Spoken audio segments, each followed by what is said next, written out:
Is there any sweeter sound than that? It's learning time again, buddy. We are ready. The pipe is smoking. I got my Cardi G on. We rolled the dice this episode. Just came back from the pharmacy, and we kind of played roulette with what we were going to smoke for this one. Turns out it was killer bees. Stung the hell out of my throat before. If we start hearing a buzzing at any point during the podcast, excuse us for the interruption. If this turns into the scene from Tommy Boy, where they're out there trying to fight the bees to get away from the police, understand that something's gone very wrong in the pod. Today, we get to talk about, well, I can't say near and dear, but we get to talk about something that in one way, shape, or form, everybody has heard the term Crusades. There's sports teams called the Crusaders. It's a kind of a word that's lost its meaning, and people probably couldn't tell you, most people probably couldn't tell you, what the Crusades, how long they entailed. Indiana Jones and the Last Crusade. Oh, yeah. Yeah, that's probably where most people they're like, oh yeah, I remember. Well, if you listen to our Knights Templar episode, if you listen to our first Monarchy episode, another one's going to come, I promise. I'm still shocked that everybody liked it as much as they did. I'm still not ready yet. No.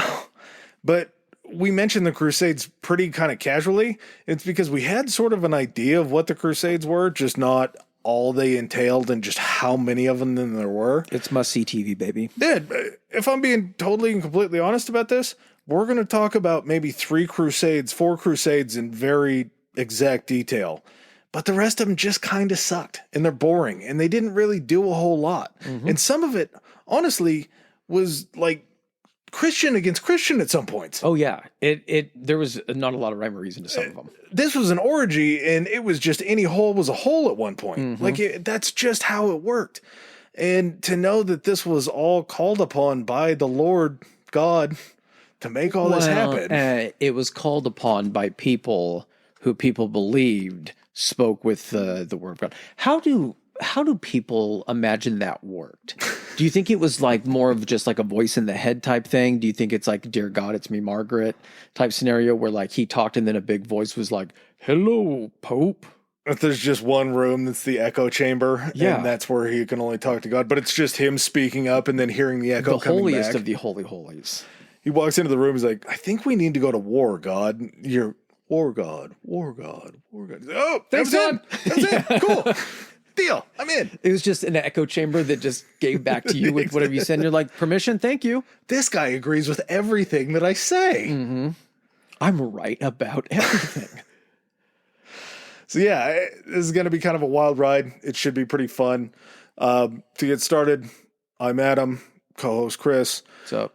We are going to do this as much justice as we can. And it's kind of a touchy subject because this is Christianity and Islam. This is the fight that's still going on today. And again, speaking from not being a historian, I'd say this is probably where a lot of that sentiment comes from between both sides. Yeah. A good chance. Well, this was kind of the time they go back to say there hasn't been peace in the Middle East since before the Crusades. True. Yeah. And so I think that's and why that's going to be. We're going to answer all the questions. Probably not all of them, but a lot of them. Guys, we love doing this. We love doing it because of you. It's crazy to us that people take their time to listen to the two of us bullshit, but we love you guys for it. Keep up with the feedback, the comments, spread the word, spread the good word of this podcast to anybody who maybe isn't the most, historically inclined, but just wants to be entertained. And to be honest, we're not exactly the most historically inclined. This is just stuff that we love to do and to research and to learn about. We cram and talk. Yeah. And we enjoy every second of it. Just there's a part of this that's just strictly facts and history, but unfortunately, sometimes strictly facts and history get a little bit boring, so we kind of have to make light of stuff. Oh, yeah. To get through it and to enjoy it. All right, guys. Well, we're not going to keep the enjoyment prolonged anymore. Let's get into the orgy of revenge that was the Crusades.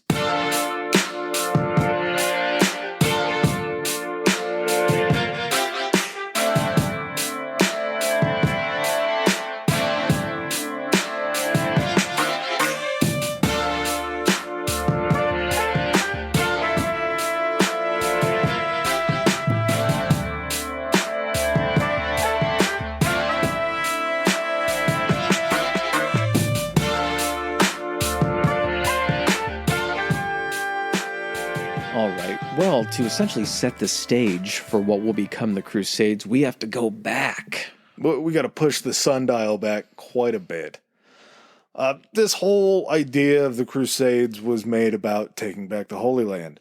And so you're going to think the Crusades started pretty early, because in 637, 638 CE, this guy named Caliph Omar, who was a close companion of Muhammad, if that rings a bell, goes ahead and takes Jerusalem. They would kind of put their own little pieces in there, the Dome of the Rock, anybody that likes when we mispronounce things, this is going to be a hot episode for that too. I think I'm going to nail this one though. The Al-Aqsa Mosque was built there.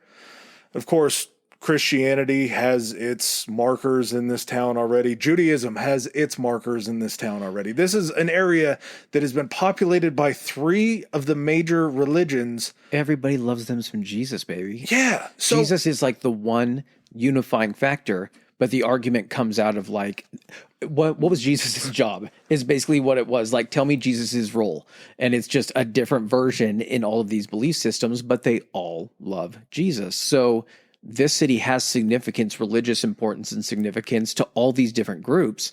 And even after Omar actually took this, and I'm sure it wasn't immediately after because having to establish and everything, but this became a place that was actually open to pilgrims of like multiple denominations. Mm-hmm. So if you were going to make a pilgrimage, the kind of rule was like, hey, don't be armed like you're a soldier and everything, which makes me kind of wonder, like, what did they consider that? Like, you got to carry something because you're on a dangerous fucking path. Yeah, sword. But I think they could probably tell, like, hey, you're transporting swords over state lines.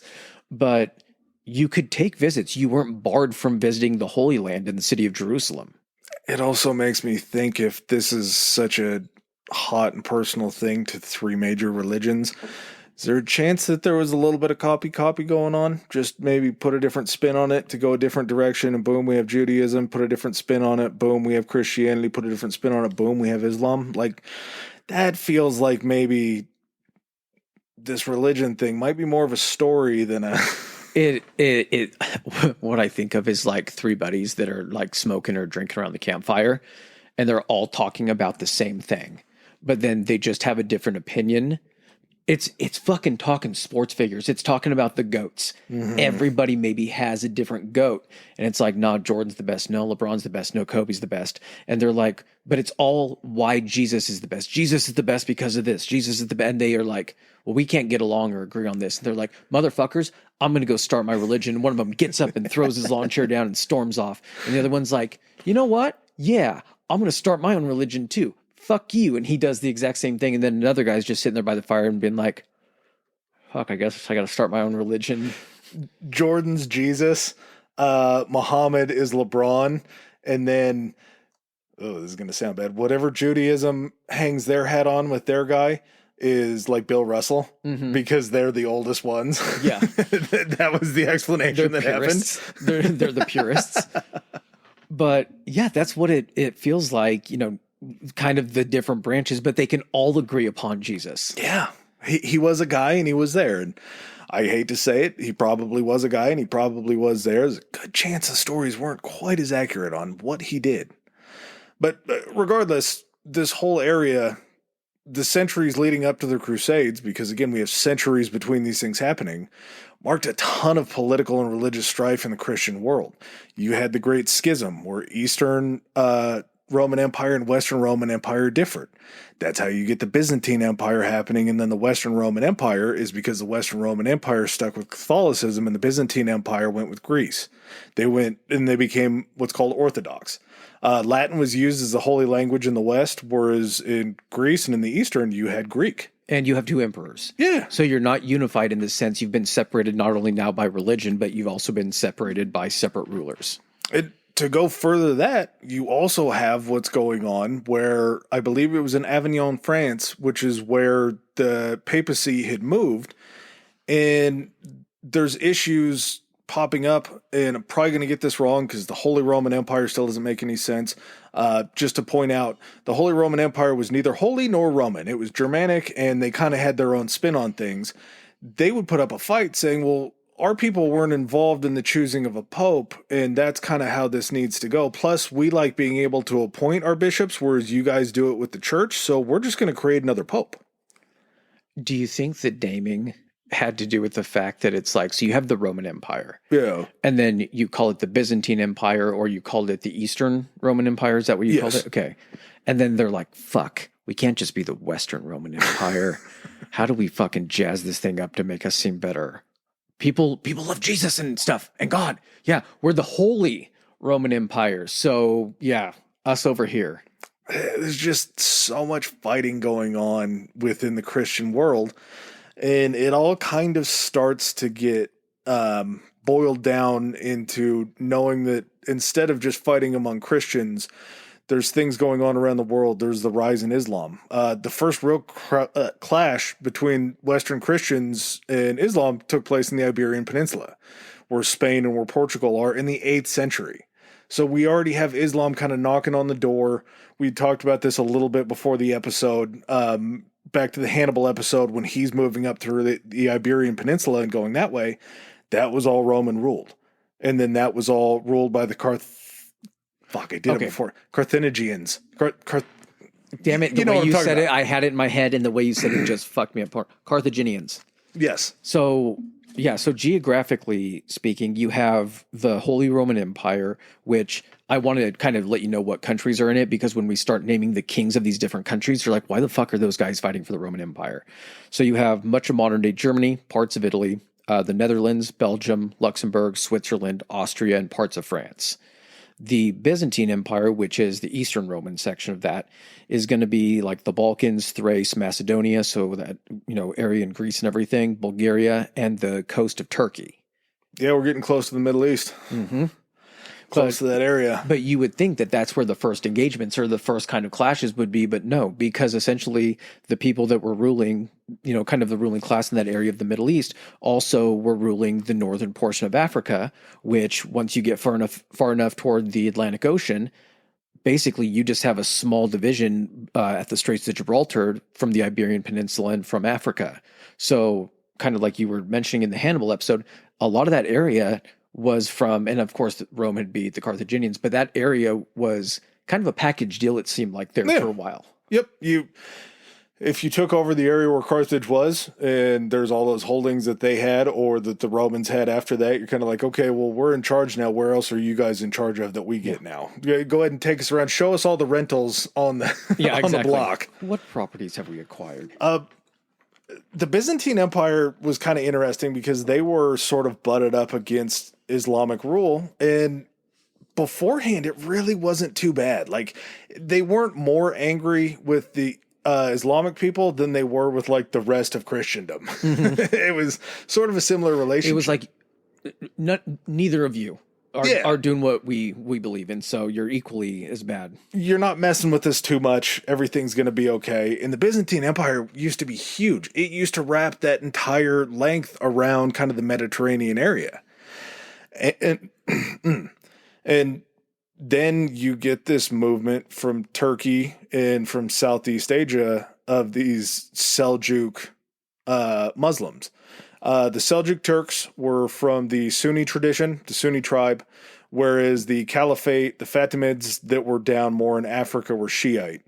Not knowing a whole lot about this, I do remember G.W. Bush talking a lot about the Sunnis and the Shiites and how everything happened in Iraq and how he was probably going to end up fucking up everybody that was there. But that was the division within Islam that you still see the wars going on like it was going on in Christendom. You had different tribes, Sunnis versus Shiites, where the Sunnis started pushing in and running the Shiites out.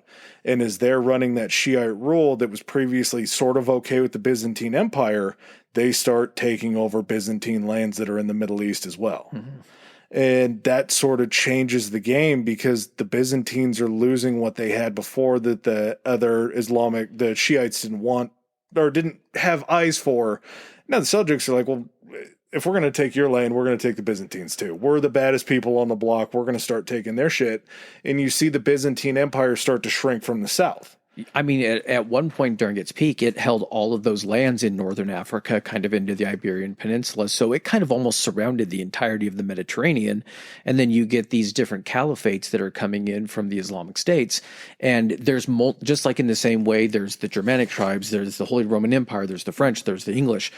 You have all of these, Islamic tribes that are different in how they operate. And so they're also kind of like wanting to spread out and take their own land and everything. And the first people they're going to run into that have any relation essentially to the church are going to be the Byzantines. Yeah, they haven't gotten around to the Iberian Peninsula yet. That's coming on later. So as this is happening, the Byzantines are like, well, shit, we got to do something about these Seljuks. These Turks are coming in and they're taking all of our land. They've taken so much up to that point. Hadn't they taken so... You had the Byzantines, who basically had the capital of Constantinople being right there at the Bosphorus Strait. Oh, Bosphorus Strait was just a stone's throw across, and you were into Eurasia, which was like Anatolia, that kind of area. So they had a ton of that area and had been pushed almost all the way to the point where they didn't have a huge foothold even on that side of the Bosphorus Straits anymore. They were just kind of holding a strip of land, and the rest of their land, holdings were over actually like into Greece and kind of like butting up against the Holy Roman Empire. Well, what's on the other side of that? Jerusalem. Yeah. And who owns Jerusalem? The Islamic State. Yeah. And they have since 638. Yeah. So again, not Christian land down there. This is where things kind of, we'll talk about this in and out, just full disclosure here. We're not really let's go take over kind of pod. Like, if this area has been taken before, that's great, but we should know better now that we're older and that we've seen what history has done. So our beliefs about taking back lands are going to be different from what they were back then, because back then that's all they knew. Now that we've broken up, argument that 400 years before, yeah, they took that lands from it. Okay, well, everyone was just kind of taking land from everybody back then. But once you've established that land in your ownership for like 400 years or so, and you haven't really done anything to take that back, there has to be a statute of limitations. Mm-hmm. Like if your territory gets taken over, you have to submit a formal complaint within 50 years of that happening and make an effort to take that back.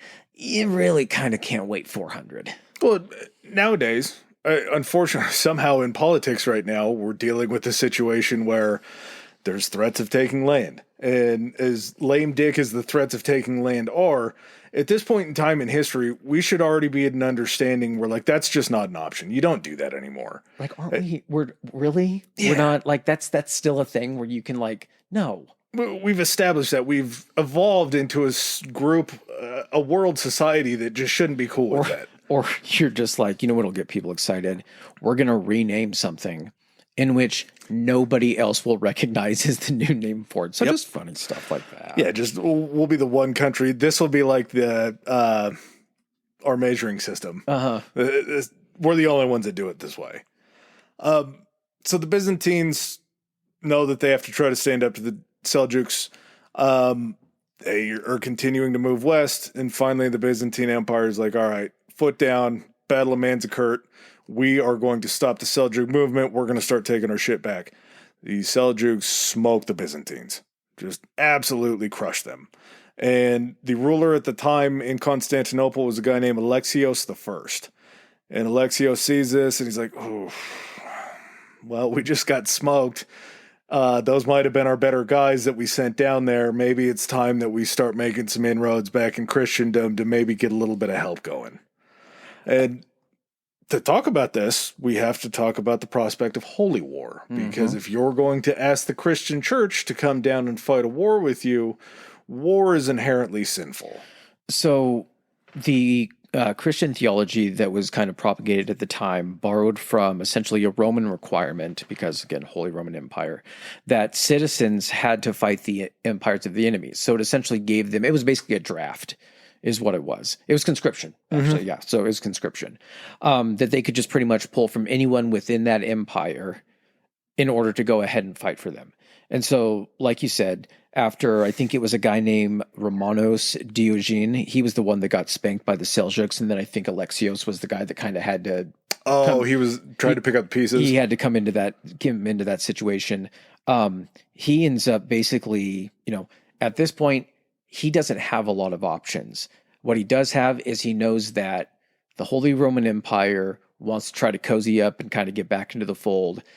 That's going to be, it's the options are either, hey, I keep ceding land to these guys and I lose it all together, or I make my bed with someone that I don't really want to make my bed with. But at the same time, even if I'll worry about that later, I got to keep my land first to then worry about them trying to go in and take my land.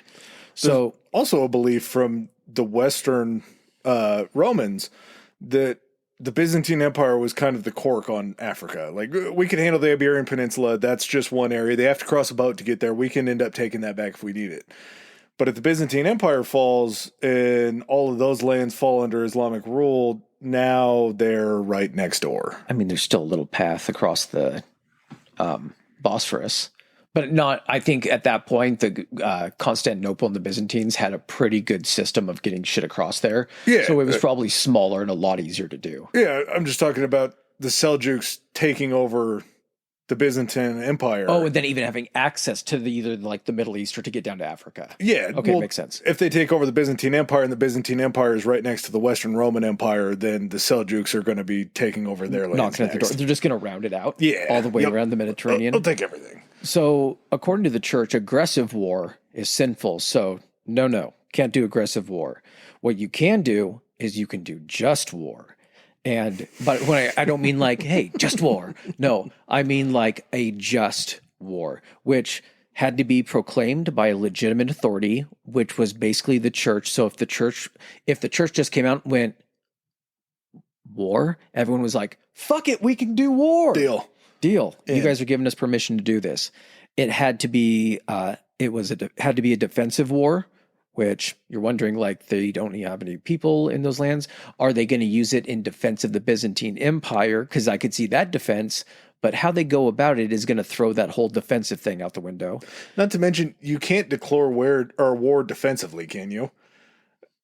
Is that like a jiu-jitsu expert in a UFC fight walking out to the center and dropping onto his back and being like, hey, come jump on me? The French got attacked during the Blitzkrieg, and then they declared war on Germany. So all right. Yeah, you can do that in response, I guess. But again, it's going to get real murky. It has to be some provocation. You could wage just war for the recovery of lands. So even lands from 400 years ago, as long as we got the receipts, right? And then without excessive violence, which it's the fucking Crusades. Like, all of these things are like horseshit reasons, but hey, the church said we can, and so God says it's cool, so we can go over and start killing people. You have swords, you have bows and arrows, you have cavalry that have spears. How's that not going to get violent? Yeah. There's no clean way to kill somebody in any of those manners. So just kind of another little stumbling block that falls. We talked about 638, Caliph Umar had taken Jerusalem. In 1071, Jerusalem is then captured by the Seljuk. I think his name was Atiz. A guy. Yeah, a Seljuk came and took it from the old caliphate. And when they take that, they also take most of Syria and most of Palestine. Where's Jerusalem? All around in Palestine. So they get all that area around there too, which it just, that swath of land that they didn't take from the Christians. Yeah, they took it from like other Islamic states. Yeah. So basically the Seljuk Empire encompasses Iran, Iraq, and the Near East. Not the Far East? Yeah. Just the Near East? I had to look up what Near East was just to make sure I understood it. So in 1095, this Byzantine Empire, Alexios I, writes this request for military aid for the empire against the advancing Seljuks. There was a Council of Clermont, and I don't know what in the hell it was, if it was like the Pope of the State of the Church address or whatever. Pope Urban II stands up and he commands the first crusade take place in the fall. He uses some language like, take up the way of the Lord. Christ commands it. I'm sure that came from the echo chamber we were talking about earlier. So yeah, like you were saying, 1071 is when Aziz gets Jerusalem, Palestine, Syria, like you were saying. And part of the kicker for this is it was reported that there was oppression against the Christians down there that had previously had access and everything to the Holy Land. Yeah, I mean, the guy just came in and literally just took over the area from somebody else. there's probably going to be some hostilities between kind of everybody that was in that area. Hot time. And that just is kind of, I guess, business as usual with this shit, because you go into an area, there's going to be general hostilities against the populace of that area. So, of course, some of those people are going to be Christians. It could have been 500 Christians in Jerusalem. They're like, oh, God, the Christians, all of Christendom is in trouble in Jerusalem. Yeah, they can't be getting harassed in a place that's ours, even though it's not technically Or ours. that we have people in, which is what Hitler used to justify going in and, was it Austria? Yeah, going into Austria, right? Yeah, liberate the German Austrians, and then I want to say it was like up past the Rhineland Czechoslovakia too. or something like that. Yeah. Along with Christ commanding it and to take this up in the way of the Lord, kind of the big kicker was there would be complete absolution for all participants. If you take up the cross for the church to go down and fight in the Crusades, you get complete absolution for anything that you had done prior to and will do afterwards. So if you had been fighting wars that may not have been holy wars before, and you committed some real bad atrocities in some places that weren't yours, but then became yours because of the atrocities that you committed, if you take up the cross and go down and fight in the Crusades, complete absolution for that. All that's wiped off the board. One of those triangle diagrams where everything kind of intersects. It's like, did you take over the land? Did you murder people? And they go together, be like, go to the Holy Land. All your sins will be everything's clear. Everything's forgiven. You're solid. And I mean, it went back as far as, so after they seized Jerusalem, 1074, it was Pope Gregory VII who was in on that. He starts kind of planning a military campaign supporting the Byzantines against the Seljuks. Now, this doesn't essentially come to fruition for another 21 years when eventually, like you said, Alexios kind of requests aid. And at that point, it's Pope Urban II. And that's when the big proclamation is made, hey, come fight for the Holy Land and all your sins will be forgiven. So can't pass up that deal, right? No, and I don't know where Herb stood, but at the same time, he's fighting this two-front war at home where you have an anti-pope that's still down in Rome that's trying to say, I'm the pope, I need to make this happen. So if you can get everybody that's a Christian back in line behind you and not thinking that this anti-pope has any power, that's a big win. And if you go over and spot the Byzantine Empire like we were talking about earlier, send a bunch of men. I think the fighting force was huge. It was like 60,000 for the First Crusade, maybe.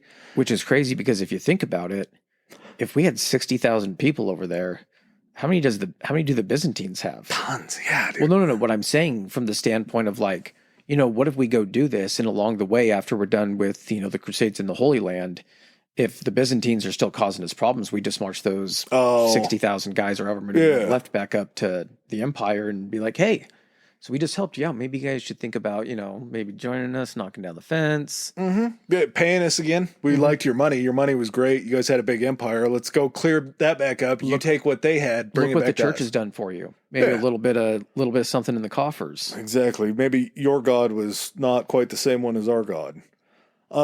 So like I said earlier, this was something that was slated for the fall. Now, the reason that it was for the fall is because you don't have a 7-Eleven to walk into. You don't have a Kroger or anything like that to go Ralph's. Get. What? A Ralph's. Ralph's, yeah. Ralph's is a Middle East thing, maybe. But you got to have a way to feed this giant army as they're coming through. And you also needed time because you were talking about noblemen to maybe make arrangements, get a custom fitting on your armor. Oh yeah, you're also paying for all this yourself, so you probably need to be able to afford good armor, good weapons, a good horse, all this kind of stuff. That's going to take a little bit of time. Mm-hmm. And we're also going to have food along the way through the Christian nations that you have to march through to get down to Constantinople. We got to make sure that you guys have all the things that you need. There's a lot of buildup to this, and you come to a time when, because of this proclamation from the Pope and this way they're going about, the Christian theology of war, you now can call upon all of these different nations within the Holy Roman Empire to start pulling people in. So the First Crusade is also known as the Crusade of the Five Princes. So you got Raymond, and it's not kings. So this was at a time when it was like, we're calling upon you to serve for Christ, and the kings are just sitting back and they're like, so yeah, we're just going to send our kids, right? And they're like, yeah, that'll be good enough. And then they ask the Pope, and they'll be like, hey, we're not going to go because like we're ruling this shit, but like we can send our kids, and that's good enough, right? They'll repent for our sins by serving down there because they'll do it really well. And he's like, yeah, fuck it, why not? Not even basically our kids. It sounds like most of it was anybody that doesn't have a claim to the throne. So this is like Meghan Markle's husband. The spare kids. Yeah. Yep. The ones that we can send away. So you get Raymond. No. Oh, no. What? We don't get that yet. That's in the fall. We have the spring. Oh, that's right. We have this gentleman who I'm sure was really popular among the people just based upon his name, Peter the Hermit. Hermits are those guys that live up in the mountains in their cabins and don't like seeing people, right? Generally. Apparently this guy was real good with God because him and his donkey came down, and I don't know if this is true. I heard it in 2 different places. I didn't verify it, so I don't want to throw it out there as fact, but it's so fucking funny that I feel like I have to. Claim that he had a handwritten note from God who told him that he was to lead the first crusade. Well, instead of waiting around for the fall, Peter's like, it's springtime now. The weather's great. It's going to be good going down through the summer. Everything will be okay. Why are we not marching? Yeah. And also, if I don't have any money to pay for armor, I'll just wear the protection of God down there. I don't have to wait for any of that stuff. I don't got to pay anything off. I'm a hermit, so I probably don't have a lot of bills going on. I can just head down there. Who's coming with me? This is Will Ferrell. Sir, you have no armor on. God will protect me as a fucking crossbow bolt hits him. Yeah. This is... Why, God? This is Jim Brewer and Half Baked when he's leaving the record store and he's like, who's coming with me? Who's coming with me, man? Instead of just Jan, no, a whole bunch of fucking people who are like peasants and the serfs and the working class are just like, you know what? Shit kind of fucking sucks up here for us. It's cold. It rains. We eat nothing but fucking turnips and potatoes, and everyone's fucking mean to us and takes our shit. So yeah, we're going to go down here because we can get right with God, and maybe we can better our lives. Peter's got a note from God. We can't go wrong with a note from God. He definitely wrote it. What do you think God's signature look like on it? Is it just G, you think? Yeah, the G-man. So these 3 groups of peasants leave from, I believe it was France, Germany, and it might have been another part of France. I didn't really go on there. Peter the Hermit led one of the areas, I believe, out of Germany. There was Walter Sans Avoie and Amico of Flonheim. They all take off from different places. Powerhouse countries. Powerhouse nations. Yeah. And the German contingent heading their way down to fight the Crusades, like, well, shit. Middle East is really far away. We got these things called Jews up here that seem to be causing Christendom a lot of problems. On the way down, they're going through Christian villages where Jewish people live and just massacring Jews. Mm-hmm. Just killing everybody. There's even a name for it. It's we're going to warm up for the Holy Land by killing these other people that aren't like us. Yeah. On the way to become Rhineland. Oh, they were literally called the Rhineland Massacres. So it was just them cruising down through Germany without any supplies, mind you, because again, they took off too early where they didn't have any supplies, because if you do it after harvest, you're going to be pretty plentiful. Yeah. Come springtime, when you got to start planting again, coming off of wintertime, there's not going to be a whole lot of food to eat. Listen, buddy. God gave his son the ability to make bread and fishes, just multiply them. Enough to feed however many. 5,000. Yeah. 5,000. I'm pretty sure since we're marching to reclaim this land for God, he's going to make sure we're all set on food. We're getting manna from heaven. We're going to walk into this field and it's going to be nothing but fruit trees and cows. You wait and see. Well, it wasn't fruit trees and cows. It was Jews and Christian cities that they were massacring and then raiding everybody through. All 3 of them had a real bad time in Bulgaria. And this might be something where we devote like a Patreon episode when it comes, because it's pretty incredible what happens. So they get down to Belgrade. The first group gets down to Belgrade and they're like, hey, can we shack up here? We're headed down. We're fighting that crusade thing that you guys weren't a part of yet. That's right. There's 2 Belgrades. Yeah. In Ireland, Scotland. I think Ireland. I apologize if I messed that up to both of you. And then there's one, I believe, in Serbia? Belgrade or something like that. It's pronounced if it's one of the the Middle East or Eastern European things. Grad. Yeah, we're not geographers. We'll, I'm sure, cover both of those sometime. We're not map scientists, damn it. I have literally a map in front of me, and it's not about that time period though. So they're like, "Hey, can we come in?" They're like, And mind you, all these places that they're in now are all ruled by Byzantine. So there's Byzantine forces rolling around. There's Byzantine forces in these cities and towns that are still there patrolling. What are you doing here? We were sent by Jesus. Yeah. We're just on our way through to get Jesus' house back. I'm like, you guys are 6 months early. What are you doing here? Like, oh, no. Those are all the hoity-toities that are coming later. We're the real fighters. We're the diehards. Uh-huh. Yeah. So the guy in Belgrade's like, all right, camp outside. Camp outside. We'll get you some supplies. You guys can keep it moving. We'll get you as much as we can. And meanwhile, It's the wait here. Yeah. Like, they're like, this doesn't sound... You know what? Let me go inside for a second and think about it. It's like, just wait right here.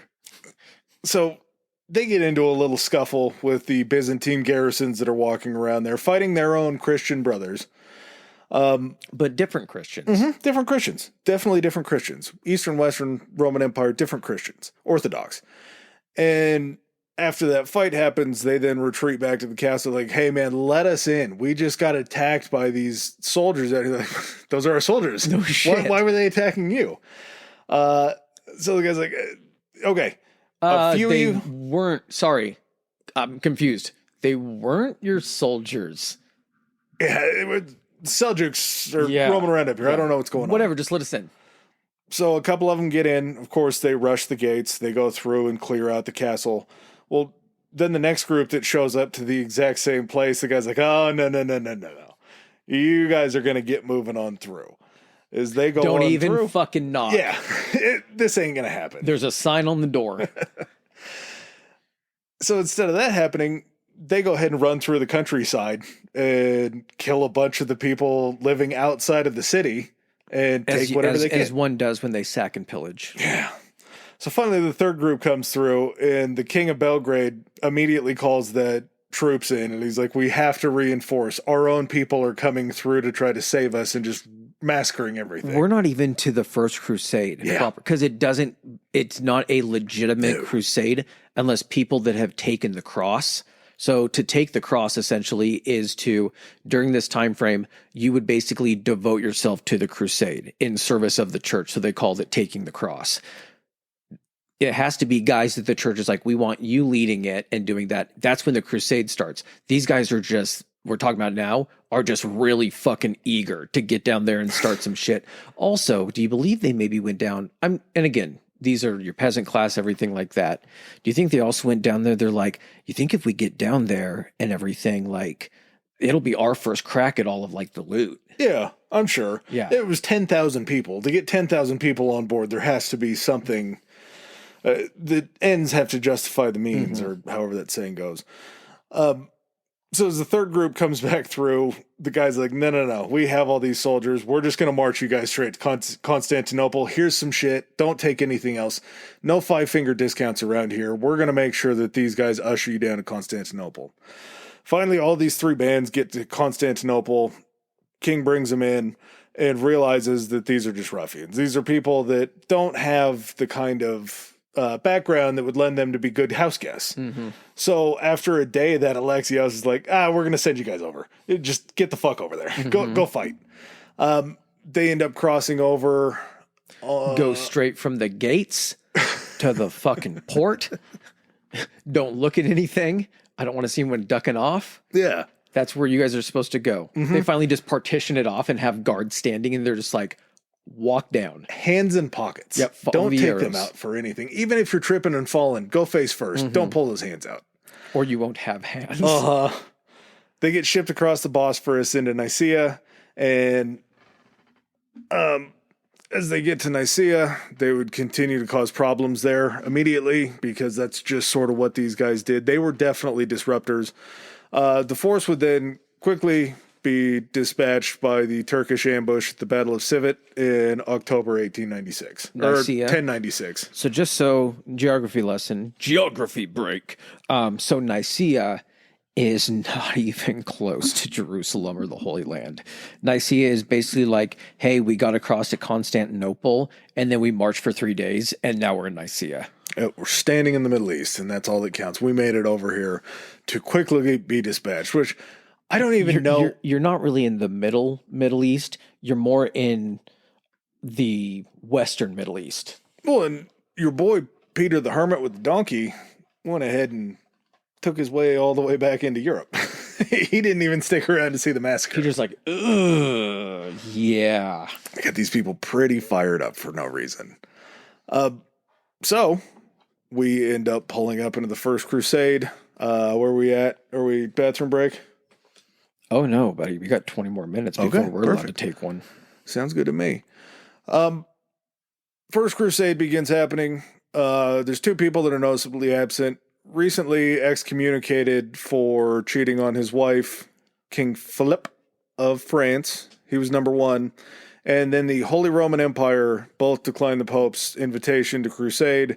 I don't know what their reasoning was. I mean, Philip definitely wasn't getting the call to come help if he just got excommunicated for philandering. The emperor of your fucking empire that your church is supposed to technically be running and answerable to is just like, nah. I'll sit this one out for a second. There were contingents that would end up being led by Raymond IV of Toulouse, Bohemond of Taranto. Okay, so Raymond French, Bohemond French-Italian. Hey, baguette. Then you'll also have his nephew that came with him, Tancred. You will have Godfrey of Bouillon. Got to be France, right?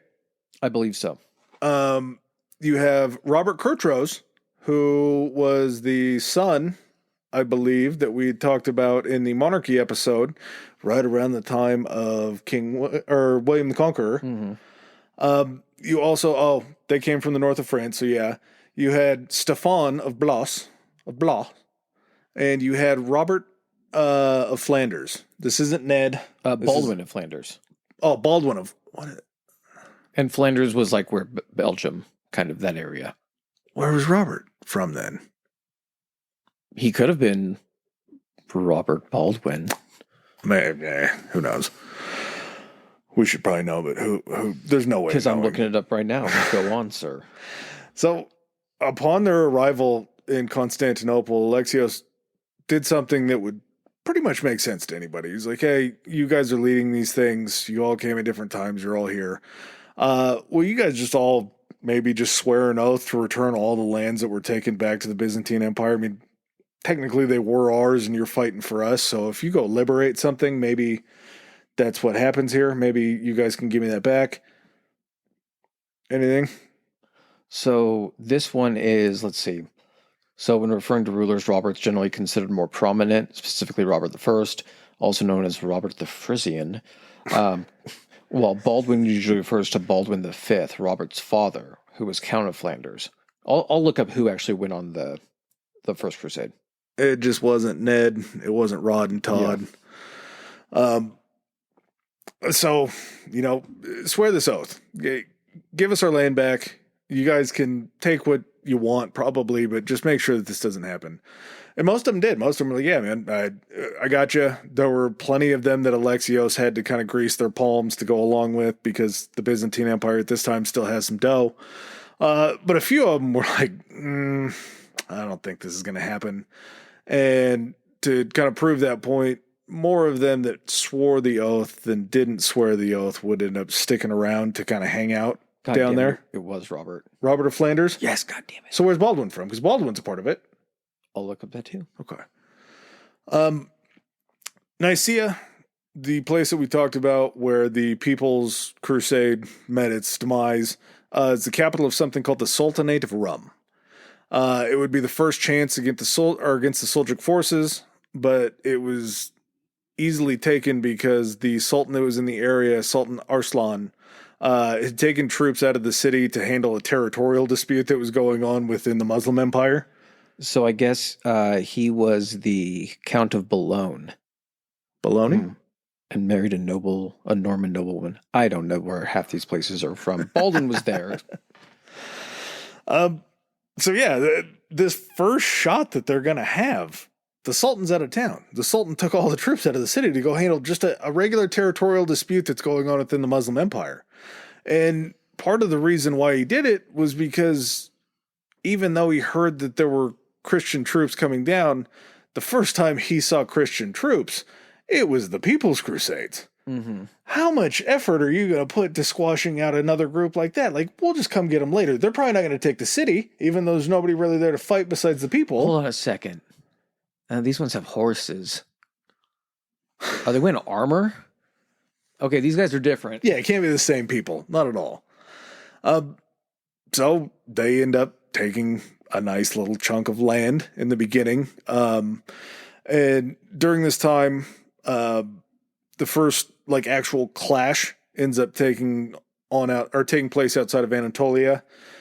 Christian line held pretty decently. I want to say it was like 7 hours against a Turkish assault until reinforcements showed up to outflank the Turks and to make them go on the retreat. But not to really point out how well or how much better they were than the people that showed up before them, but to hold a siege from the Seljuks for 7 hours under all sorts of bow and arrow fire and attempts or anything like that, it's pretty good. Well, these people seem to have it together. Also kind of looking in and weaponry, armor, stuff like that, a lot of the evolution, like how we always talk about in like later like World War I episodes, how that war was so instrumental in the evolution of warfare and weaponry, airplanes, more artillery, things like that. The Crusades kind of do that for weaponry during the medieval period, because so many conflicts are happening that whoever is going to have the bigger, more effective, better weapons, things like that, those are the people that are going to win. So you have the People's Crusade coming down, who are maybe throwing together some hodgepodge armor, maybe some leather from hides and stuff like that. No money. No. And then all of a sudden you come in and you're using the same tactics on guys with shields, organized formations, people that have actually trained. You're probably going to underestimate them at first, but the same tricks that worked on those other people are that you've been running. And those are kind of the ways that your bread and butter for warfare. As soon as you run up against things that can't penetrate the armor, things like that, you're going to run into an issue. You can't pivot that quickly. You're also fighting a well-fed army that's not as desperate. Yeah, exactly. Like, there's a lot more psychology and they going have God in. on their side. Yeah, true. Very true. So this would be kind of the first, like, hey, we might have something here. We ended up pushing the Christians back, or the Turks back. They retreated. Nicaea and Anatolia were now under Christian control before the march onto Antioch. Baldwin, the guy that we were talking about earlier, that we were figuring out where he was from, decides that maybe he likes this area. Like, maybe he wants to go ahead and hold back a little bit. Maybe this Sultanate of Rum seems like a pretty good area to be in. So Baldwin's like, you guys go on ahead. I'm going to hang back out here, and actually creates the first Crusader state known as the State of Edessa for himself. Mm-hmm. So already a guy that probably swore his oath to Alexios just is like, whew. We get a little bit of land here. I think I'm just going to park it and call myself the king of this area. Guys, listen, my dogs are barking. I got to get this armor off. You guys go on ahead. I'll catch up. I'm going to let my guys rest for a couple days, but yeah, be right behind you. They get a runner a couple days later. Baldwin has decided he's going to actually stay and hold this area to ensure other Crusaders can come support you. Baldwin actually tried out everybody's bed within the city and picked out the one that he wanted, so he's probably going to just plant some roots here for sure. The siege on Antioch was a much different story, and part of the reason why the siege on Antioch would last for 8 months is because you're waging war against castles that the Byzantine Empire had built themselves. Yeah, exactly. So if you're looking at, like, thinking of where Antioch is, so you have the Mediterranean, which kind of goes, left to right to left. The furthest point where it actually ends to the east is going to be right there where, like, Israel and Palestine and everything is. The area where Antioch is, right when you get around the, like, northern portion and you start to turn south around the Mediterranean, Antioch is very close to that point, and it's a port city. So it'd be very important, especially if the Crusaders are actually holding that area where Edessa is. Yeah. All of a sudden now, you don't have to march people through the entire Byzantine Empire and everything. You can put people on ships and just send them straight to that area. And that area has the money to pay for the ships. Exactly. And that area happens to be, from a strategic standpoint, just like right in the middle.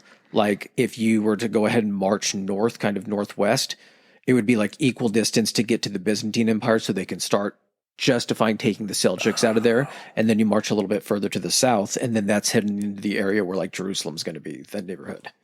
Did they have Crete? Is that the island that's down there? Cyprus. Cyprus. Okay. Yeah. I think Crete's got to be around there somewhere because I heard it a few times. Crete's off of Greece, and then Cyprus is the one that's like right between, like sandwiched between like Anatolia and like where that area of like Israel and Palestine, everything is. Yeah. Good staging ground, probably, Exactly. if you're going by boat. Yep.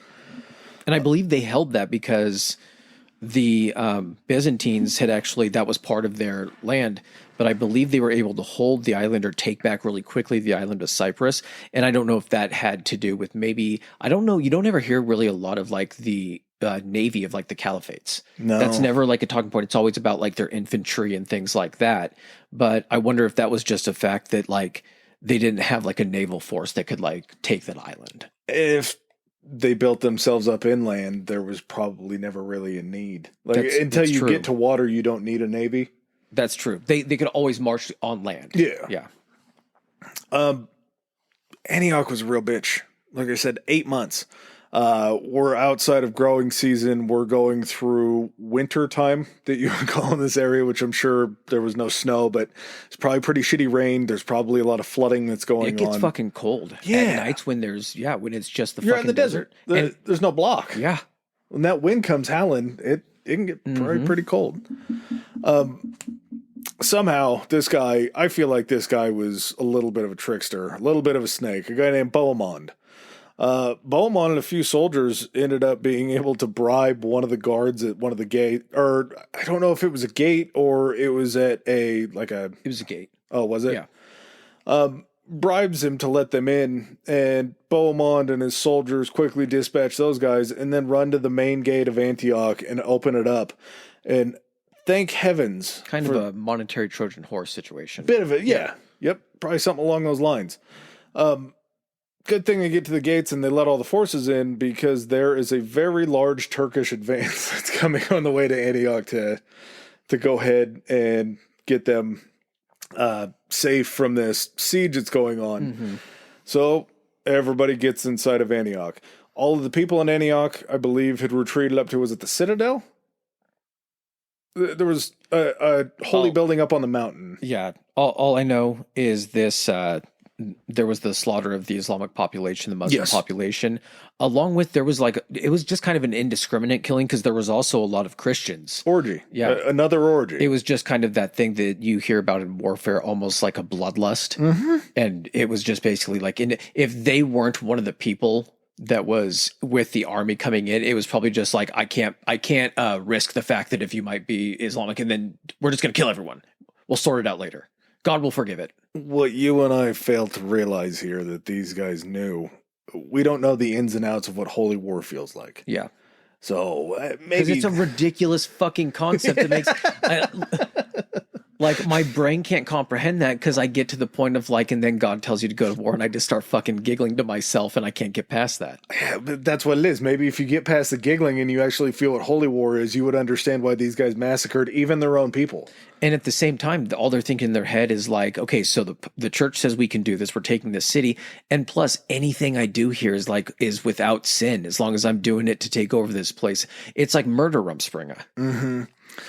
Let's not downplay the fact that Chris is mentioning the Christians inside these cities, because there's still Christians inside these Islamic held cities, and they don't really seem to mind too much, because there's not a lot of Christian uprisings that are fighting within the city to then come and let them out.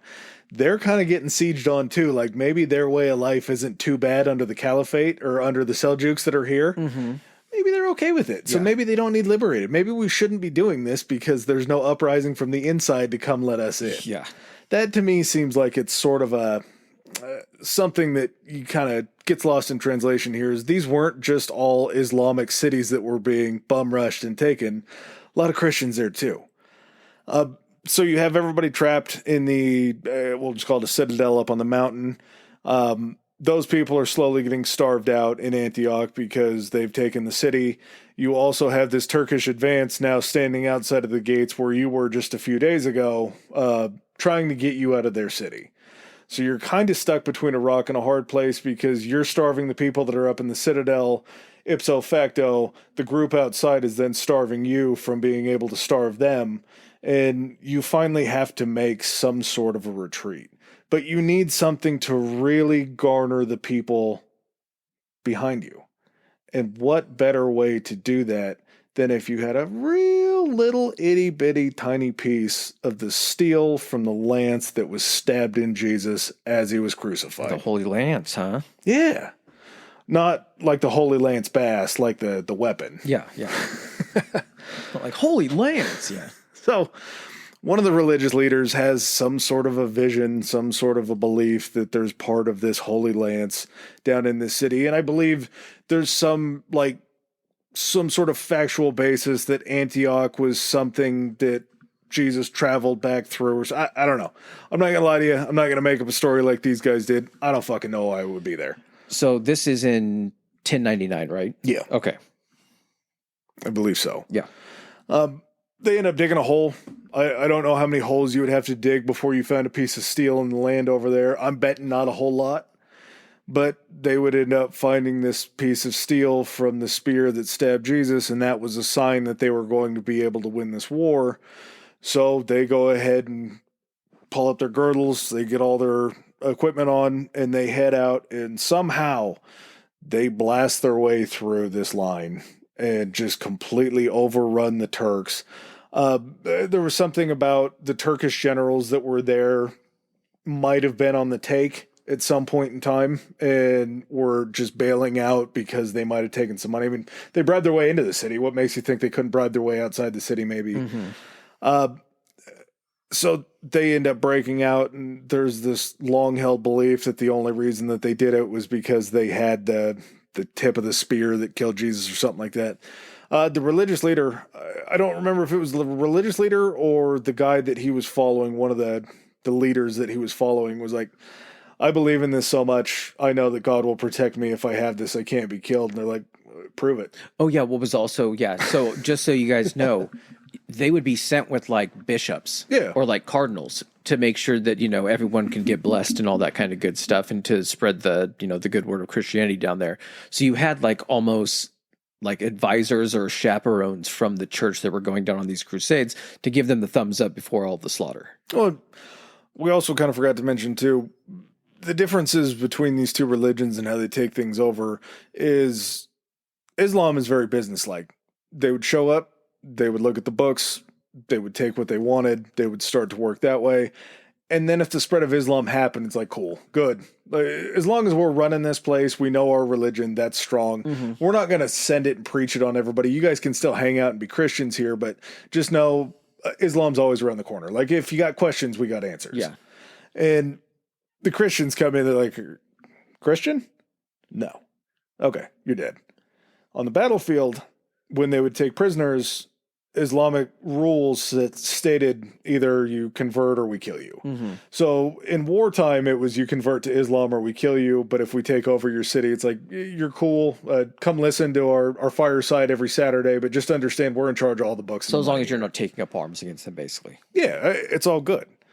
And, getting back to the tip of the spear. Like, all right, man, well, if this can protect you from anything, why don't you walk through fire? He's like, deal, I'm in. I will walk through whatever fire holding the tip of the spear and everything will be okay. This guy walked through the fire. This guy literally strolled through the fire for like, I want to say it was like 10 or 15 feet. Just walked through an open fire. He gets off on the other side. He's like, I'm good. Look at this. Jesus protected me. Everything went right. I'm sure he was probably screaming a lot, but that's what he was saying on the inside. He was screaming, oh God, oh God. He dies like 2 days later from having so many burns covering his body from trying to walk through this fire that they're like, ooh, yeah, maybe that wasn't the tip of Jesus' spear. Maybe he used all the magic getting us out of Antioch. Yeah. Just one or the other. But they're one step further to getting to Jerusalem. They're establishing, now they have a place where they can kind of like, if they had to fall back, you have the county of Edessa, Edessa, and now you have Antioch.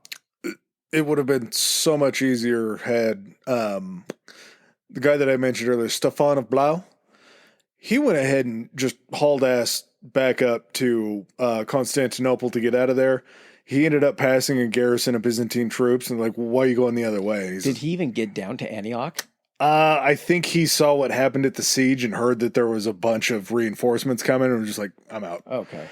So he tells them the plan has gone south. All is lost. That's also the other thing too, that I think there's during the Crusades, there's this maybe this misconception that everyone was kind of on the same team. This isn't like World War II Allied Supreme Commander Dwight Eisenhower. If anyone, that's kind of the Pope, but he's not really making military decisions. But each of these princes and like areas within the Holy Roman Empire that are raising these troops, they're all being commanded by their own people, and they're all making their own decisions about where they're going to go and what they're going to take over. So there's not, I mean, the cohesiveness is about Jesus.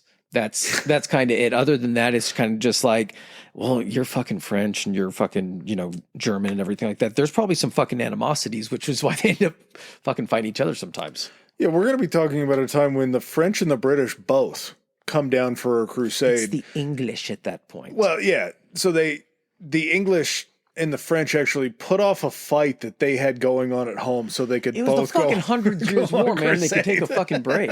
Wasn't that when the 100 Years' War was? I think it was right around there. As you were talking about all these leaders of this all-star team that's going down there, there was one guy that was supposed to be the spiritual leader of the crusade. His name was Adelmar. He ended up dying in Antioch, and after that, the papacy was just sort of... they couldn't make a lot of suggestions anymore. Like there wasn't somebody that was... His fire guy. Yeah. Okay. I believe that actually might have been him. So on their way out of Antioch, your next stop is going to be headed down to Jerusalem. You were talking earlier about a truce. Yeah. So kind of giving a breakdown of kind of who this Crusader army is made up of. The Franks, who were like a Germanic speaking people, were the most powerful empire within like the Holy Roman Empire, the most powerful Christian empire in Western Europe. Now, they were kind of leading the charge because they probably had the most troops. You had people staying behind at Antioch. You already had Baldwin that stayed back up to establish Edessa. So you're kind of almost thinning out your troops as well, but other people that still have enough guys to go forward, they're just going to keep pushing on because, well, shit, we've kind of taken over some of these cities and there's some pretty good shit in here. Let's keep going down until we accomplish the mission. There's a reason these dudes are staying in these cities, and it's not because they're shitholes. It's because they're really, really nice. Yeah, exactly. And so they're like, well, we're just going to keep going along the way because mission here is to recapture Jerusalem. And around this time, the Fatimid Caliphate, who had like the majority of their power in northern Africa and then also kind of in a little bit of the Middle East, they had actually taken Jerusalem back from the Seljuks. And that happened about a year prior to the first attack on Jerusalem. And what happened is, so the Franks are looking at this and they're saying these guys just retook the city. They probably don't have a real strong foothold since it was just a year ago.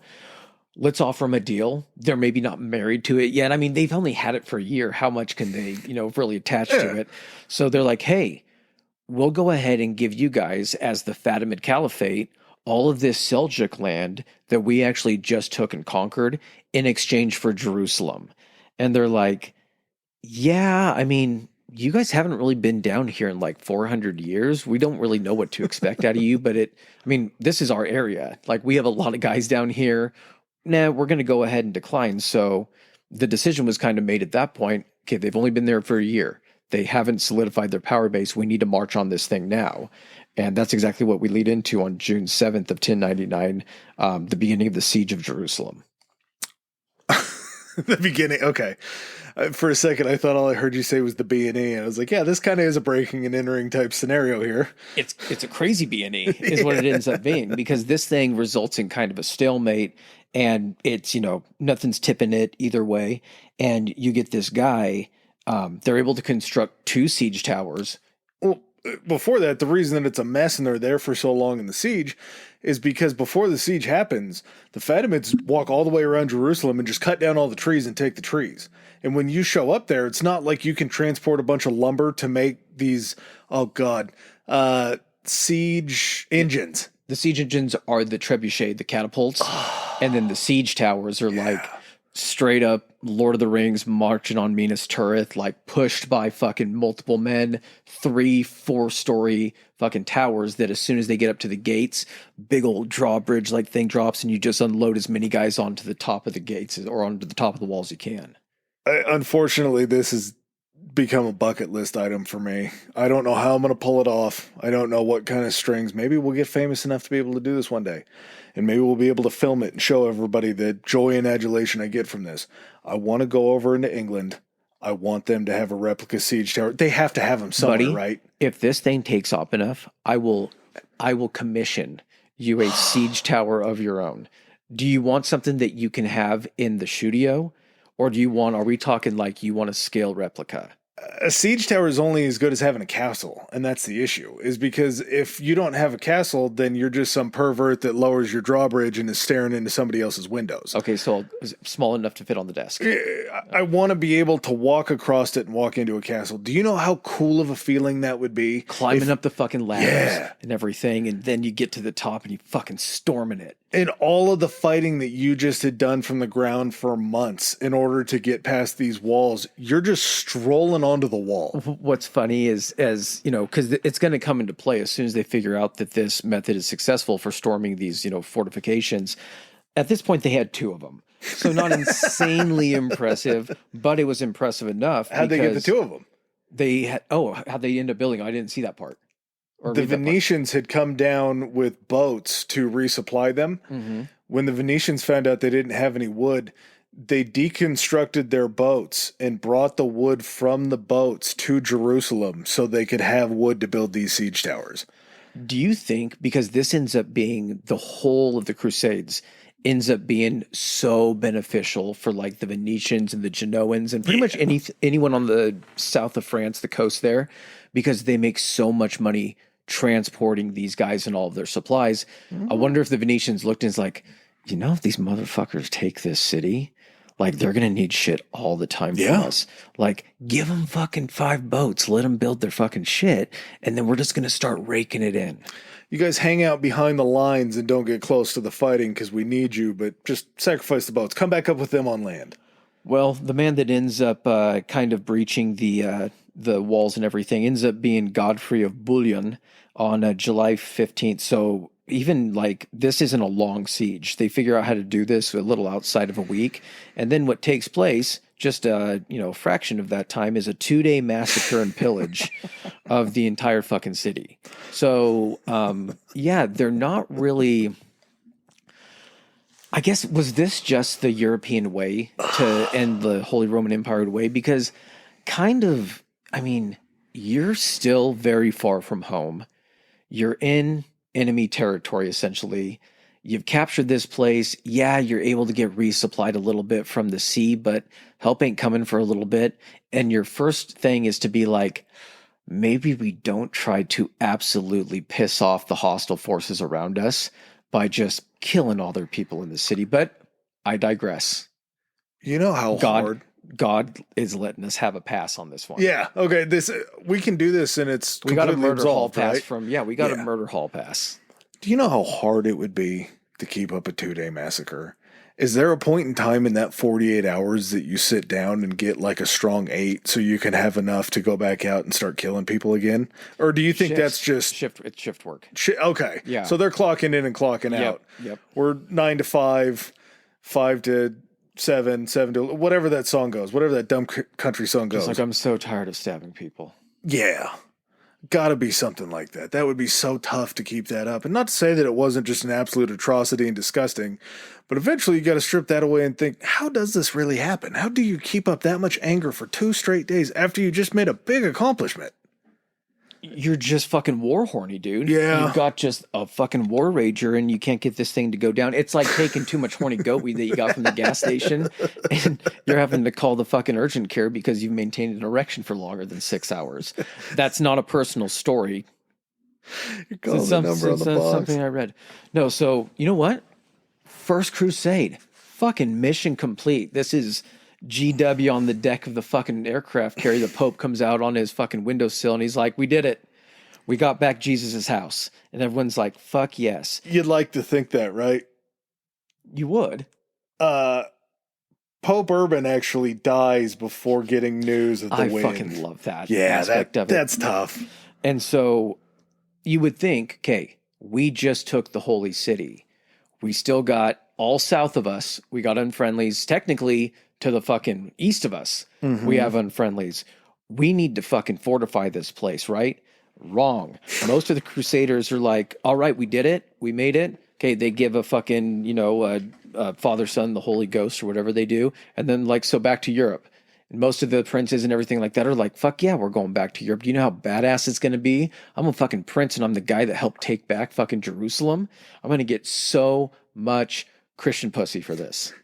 Except, as you mentioned, Godfrey took over the kingdom of Jerusalem. It was Godfrey's show, man. But this is where we get this creation of the Crusader states. As you meant, yeah, just like you said, Godfrey got Jerusalem. He actually gets named the Defender of the Holy Sepulchre. Don't know what the fuck that means. Sepulchre. Sounds pretty cool. Sepulchre. Oh, whatever. I don't sounds know. pretty cool. It actually sounded even better in Latin or whatever. But yeah, so they're like, all right, Godfrey's like, okay, I'm setting up shop, staying here. You guys are going to leave a bunch of your other guys to go ahead and help defend it, right? And they're like, yeah, I mean, we're going to leave you like 300 knights and like 2,000 infantrymen. He's like, the fuck?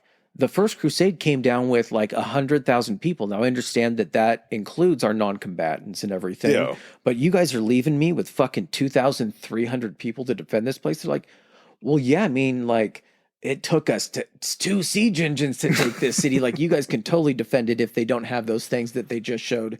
I'm sure they're not aware of how to storm these fucking places either. Yeah. It's not like they've had castles in this area for a while, right? Nobody understands how this all works. We only cut down the trees because they knew we were going to make siege engines and fucking towers out of them. Guess what? Trees are still cut down. They don't have siege engines either. You would have the county of Edessa that we talked about that Baldwin took over. You would have the Principality of Antioch that Bohemond had bribed his way inside of. He goes ahead and takes that guy back too.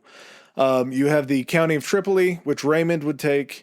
As we reported before, sadly for Pope Urban II, and good for us, he dies before he ends up finding out, or before the victory makes it back to England, or I guess France at this point.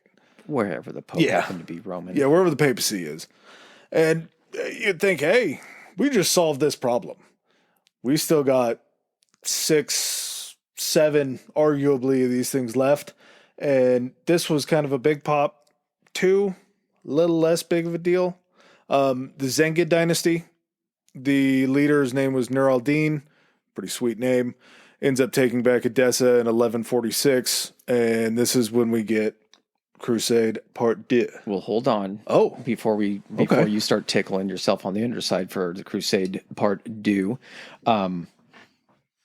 So you would think that like as soon as Jerusalem was taken, the Fatimid Empire would be like, we just fucking got that. Like, rally the fucking troops. Let's go take this shit back. Well, the funny thing is they're still fighting kind of an internal struggle, essentially. You still have all these other like caliphates. Again, you had the Seljuks who were fighting the Fatimids, who were fighting people that are further to like the southeast.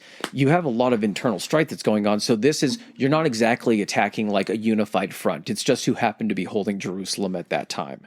And so they didn't really seem to notice. The Islamic world was just kind of like, okay, they got Jerusalem, and they're like, nice work, Fatimids couldn't even hold on to the holy city. And they're like, well, fuck you guys. If it's so easy, why don't you guys come and do it? And then they start fighting each other again.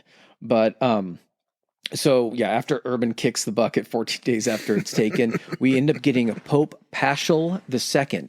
And like his predecessor, he was just like, oh, we got the holy city. Like, I'm not in at all opposition to any of the wholesale slaughter that went down there. So keep at it, guys, and kind of gives us thumb up for it. So we're still on. And brings us to, I believe it is in 1100, Godfrey dies, and his brother Baldwin actually comes in.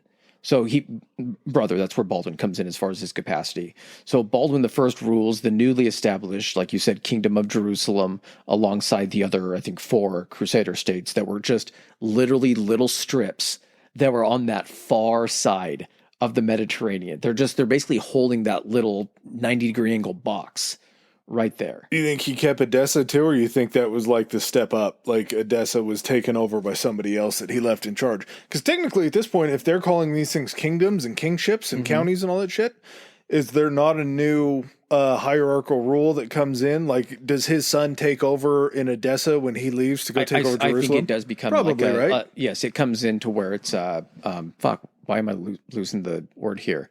It's line of succession within the same bloodline. Yep. And so you get, and then there's just kind of a turnover. So then essentially we get all the way up to 1118 in April. Baldwin the First dies. Guess who gets plugged in?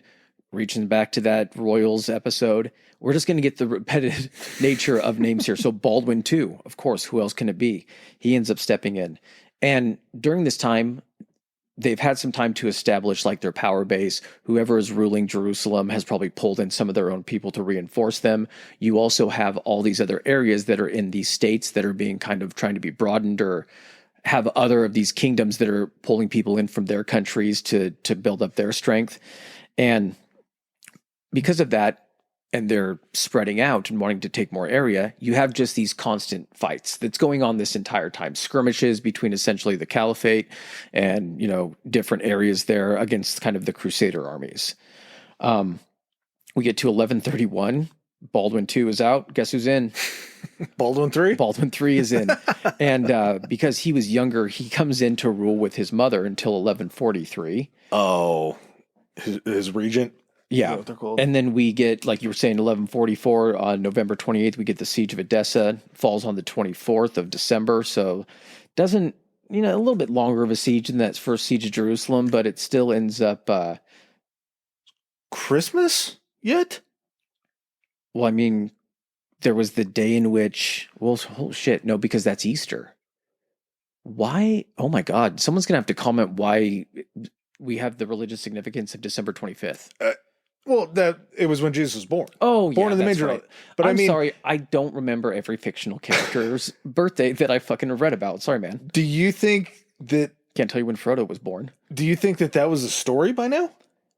Do you think they got attacked on Christmas intentionally? Like Islam's like your guy was born. The siege started on November 28th. They just happened to the city fell on December 24th. Oh, so okay. They were like, okay, here's the deal, guys. This city's going to get taken. Now, we can either let them take it a little bit early, or they can take it on Jesus' birthday. They're like, fuck no.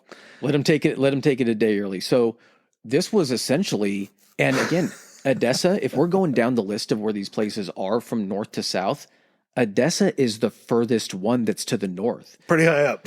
So now we get a situation in which, guess what? That corridor of coming through the Byzantine Empire and everything, you don't have to walk through hostile territory just to get down to the Holy Land. So you're going to see a shift essentially in how these people are bringing in troops and kind of waging war at this point. But you get the siege of Edessa, it falls, and then that being the Crusaders' major defeat, 2 years later, 1146, we get the second siege of Edessa where it's reversed. You essentially have the Franks coming in to go ahead and try to recapture the city. They end up coming up short on it. And because they came up short, that essentially is what leads to the pop-off of the Second Crusade, because guess what? We got to clear these people out. They're going to end up taking over the Holy Land. Yeah, and we can't get enough stuff down to Jerusalem by boat. That's taking too long. We need this corridor back. It's not only that, it's because, you can send your knights down and you can send your commanders down, things like that, supplies. You still have to march troops down. Yeah. And because some of these, these are being funded essentially by these, by these own kingdoms and everything, you think it'd be funded by the church because all that money's funneling back to the fucking papal coffers. For sure. But they're not going to pay for every single one of their guys to end up being shipped down there. So they're still marching a lot of resources and everything over land. And if that option is out, it may not completely stem the flow of supplies and troops, but it's definitely going to put a fucking hamper on it. Yeah, you only have so many boats. You can only move stuff so fast, so far that way. Yeah, so we come to 1147, and I will let you take it from there. When the new pope, we get a new pope, Eugenius. I like Eugene. Eugene's better. Eugene the Third steps in and, kicking off Crusade Part 2. This is Crusade Season 2. We're getting a new cast. I mean, New A pope. literal new cast, And actually. the little new cast, we get new pope, and this is why this thing is a television show. It's like American Horror Story or White Lotus, same show, but you're going to get different casts. And some seasons aren't going to be as good as other seasons. This is Fargo. There you go. Fargo is... I love all the seasons of Fargo, so maybe it's not an apt description. But it's a rotating cast. Yeah. Okay. Well, same people, sometimes different characters. But there's intertwining characters Yeah. that kind of like, okay, this has got that too. So, our first two combatants, kind of the main two that lead this crusade, Louis VII of France, who Louis I of France, or Second of France, whatever it was excommunicated prior to the First Crusade, so he didn't get the invite. Must have been back in the good graces because Louis VII of France is headed on out.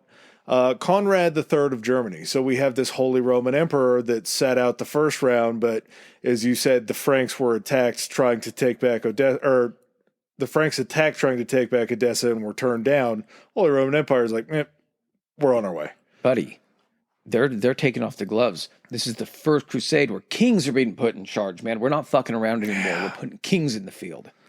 Yeah, and this was, I'm sure, probably a well-needed break for some of these dudes. And because it was being, if the kings are sending down the princes that they, the expendable princes, essentially, the spares, there is going to be organization, there is going to be funding behind that, but, they're still going to want to keep some of that back home. When the kings themselves are going down, it's going to be more organized, it's going to be more controlled, and at this point, travel to the Holy Land is going to take place mostly by sea, and basically from Constantinople. So we don't have to sail as far, but now we get to bypass, essentially, like you said, it's the Zengid.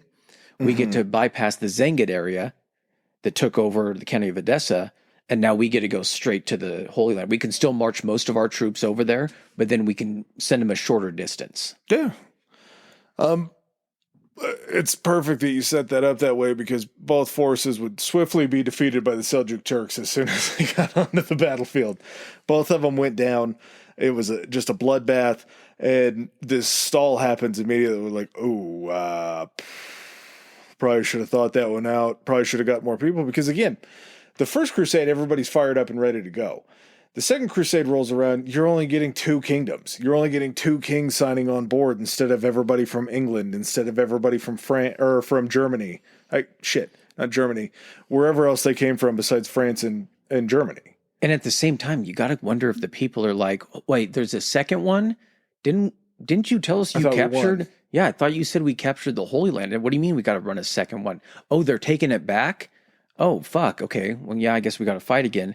And the Holy War and the Crusades weren't just limited to that area. Adam already covered it to where even marching through areas of like where Germany and France are, they were kind of doing their own Holy Crusades there. Yeah. And the Second Crusade, it's no different. So there was actually Lisbon in Spain was actually a like Islamic territory, an Islamic state. And so part of the Crusades actually took place in actually capturing Lisbon. The Reconquista. Is that what they called it? I believe so. The Reconquest? Is that what you're getting at? Gotta be. So in 1148, after a bunch of battles and everything, the Crusader army finally reaches Antioch. And at that point, they're in Antioch. They're like, okay, the next step is we're going to go ahead and move on that area of Edessa, and we're going to go and take it back. That way we can reopen the supply lines, and we're not having to ship all our guys from Constantinople. They can cross over and they can march over land, and we can keep the Zengids from coming back into this area, and we can keep conquering our shit.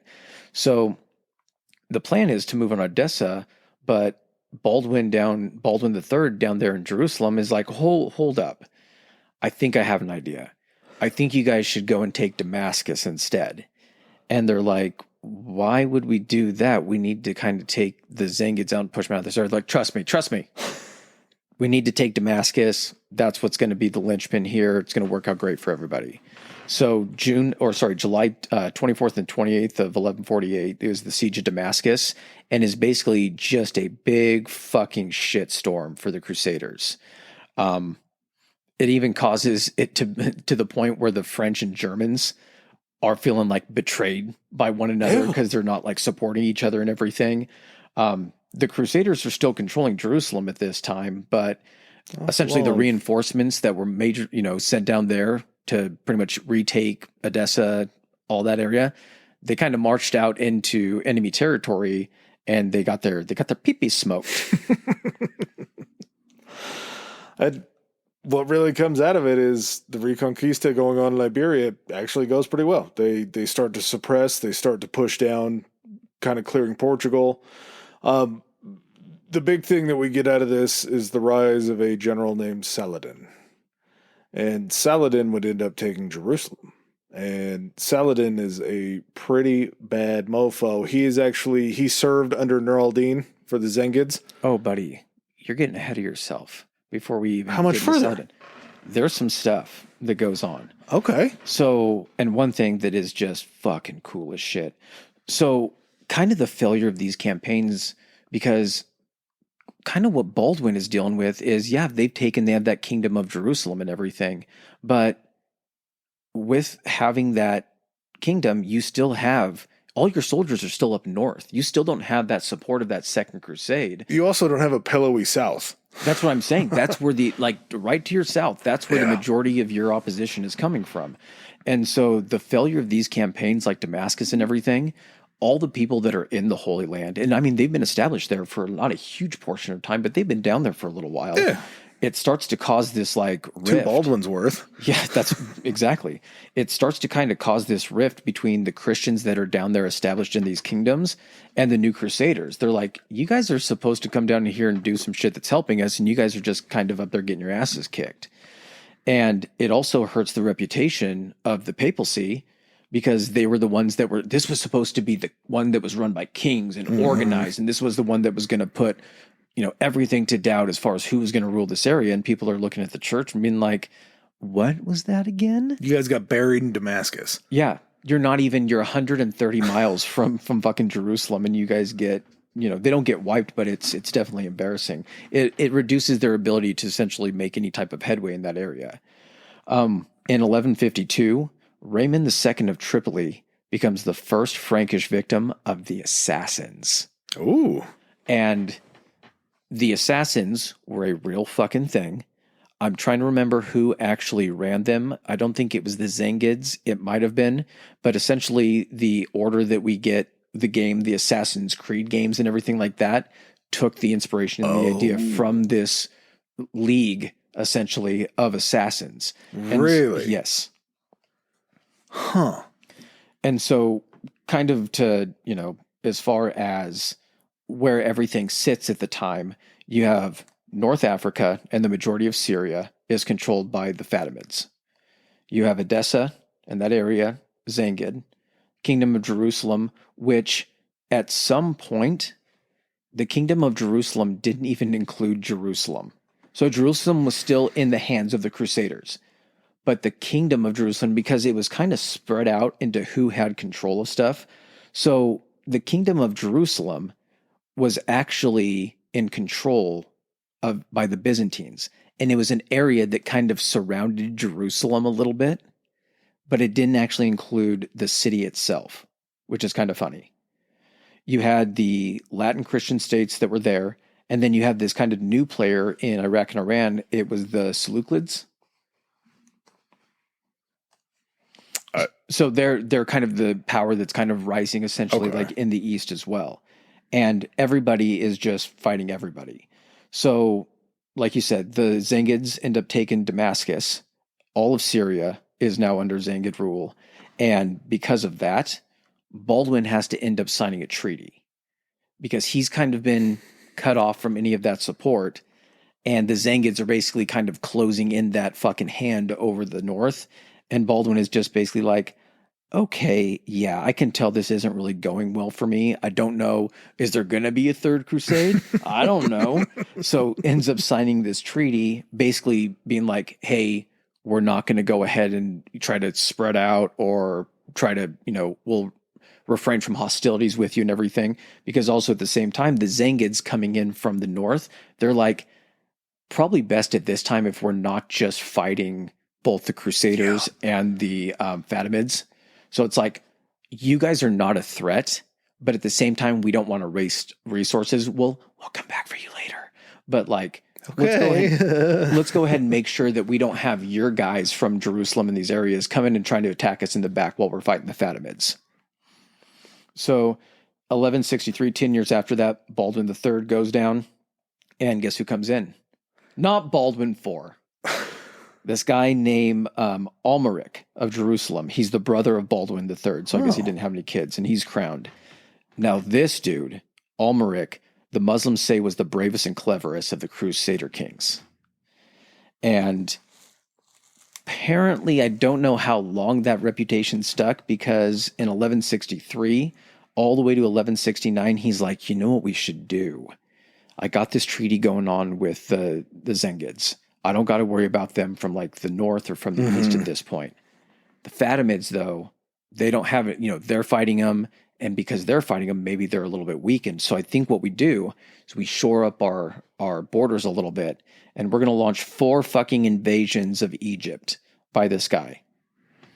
That seems like a mistake. Just, yeah, let's march our guys further away from the areas that we're able to bring in supplies and other guys. But he saw the fact that they were fighting against the Zengids as well. He's like, they got to be weak, right? I mean, they're too busy with their attention here, so we might as well get while the getting's good. Now, before he did this and these invasions, Almeric actually went against the treaty that was signed and ends up attacking the Zengids and ends up defeating them in like one battle. And I don't know if he's expected it to be like, yeah, we'll beat him in one battle. We'll completely take him out of commission to make war. And then we'll go do these, these 4 invasions. Missions. Well, that came back to kind of like bite them right in the ass, because in 1164, literally a year later, the Zengids end up attacking the Crusaders while they're all in Egypt. And that happens in August. So the guys that you just went against this treaty that you had, you end up pissing them off. You think you end up throwing a fucking knockout punch on them. You got your back turned. Mills Lane is in the corner. Count for this other guy. Yeah. And the camera pans on the guy down on his knees. He slipped. He didn't really get hit. And so while you're busy down in Egypt, he's just like, oh, your backside is exposed. I'm going to come in there and I'm going to fucking do my thing. Get you by the haunches. And while this was going on, and while they attack, the Zengids actually sneak, getting into you now. Well, actually, poor choice of phrasing. Sorry. Yeah, into them. The Zengids sneak this guy named General Shirka and his nephew into Egypt. Now, this guy, his nephew, ends up becoming the vizier of Egypt, which is kind of like a high-ranking advisor to the Sultanate and everything, or whoever is in charge of the caliphate at that time. Cool name. Yeah. This nephew ends up being Saladin. I can't quite put a comp on Saladin, because he wasn't like a Mongol.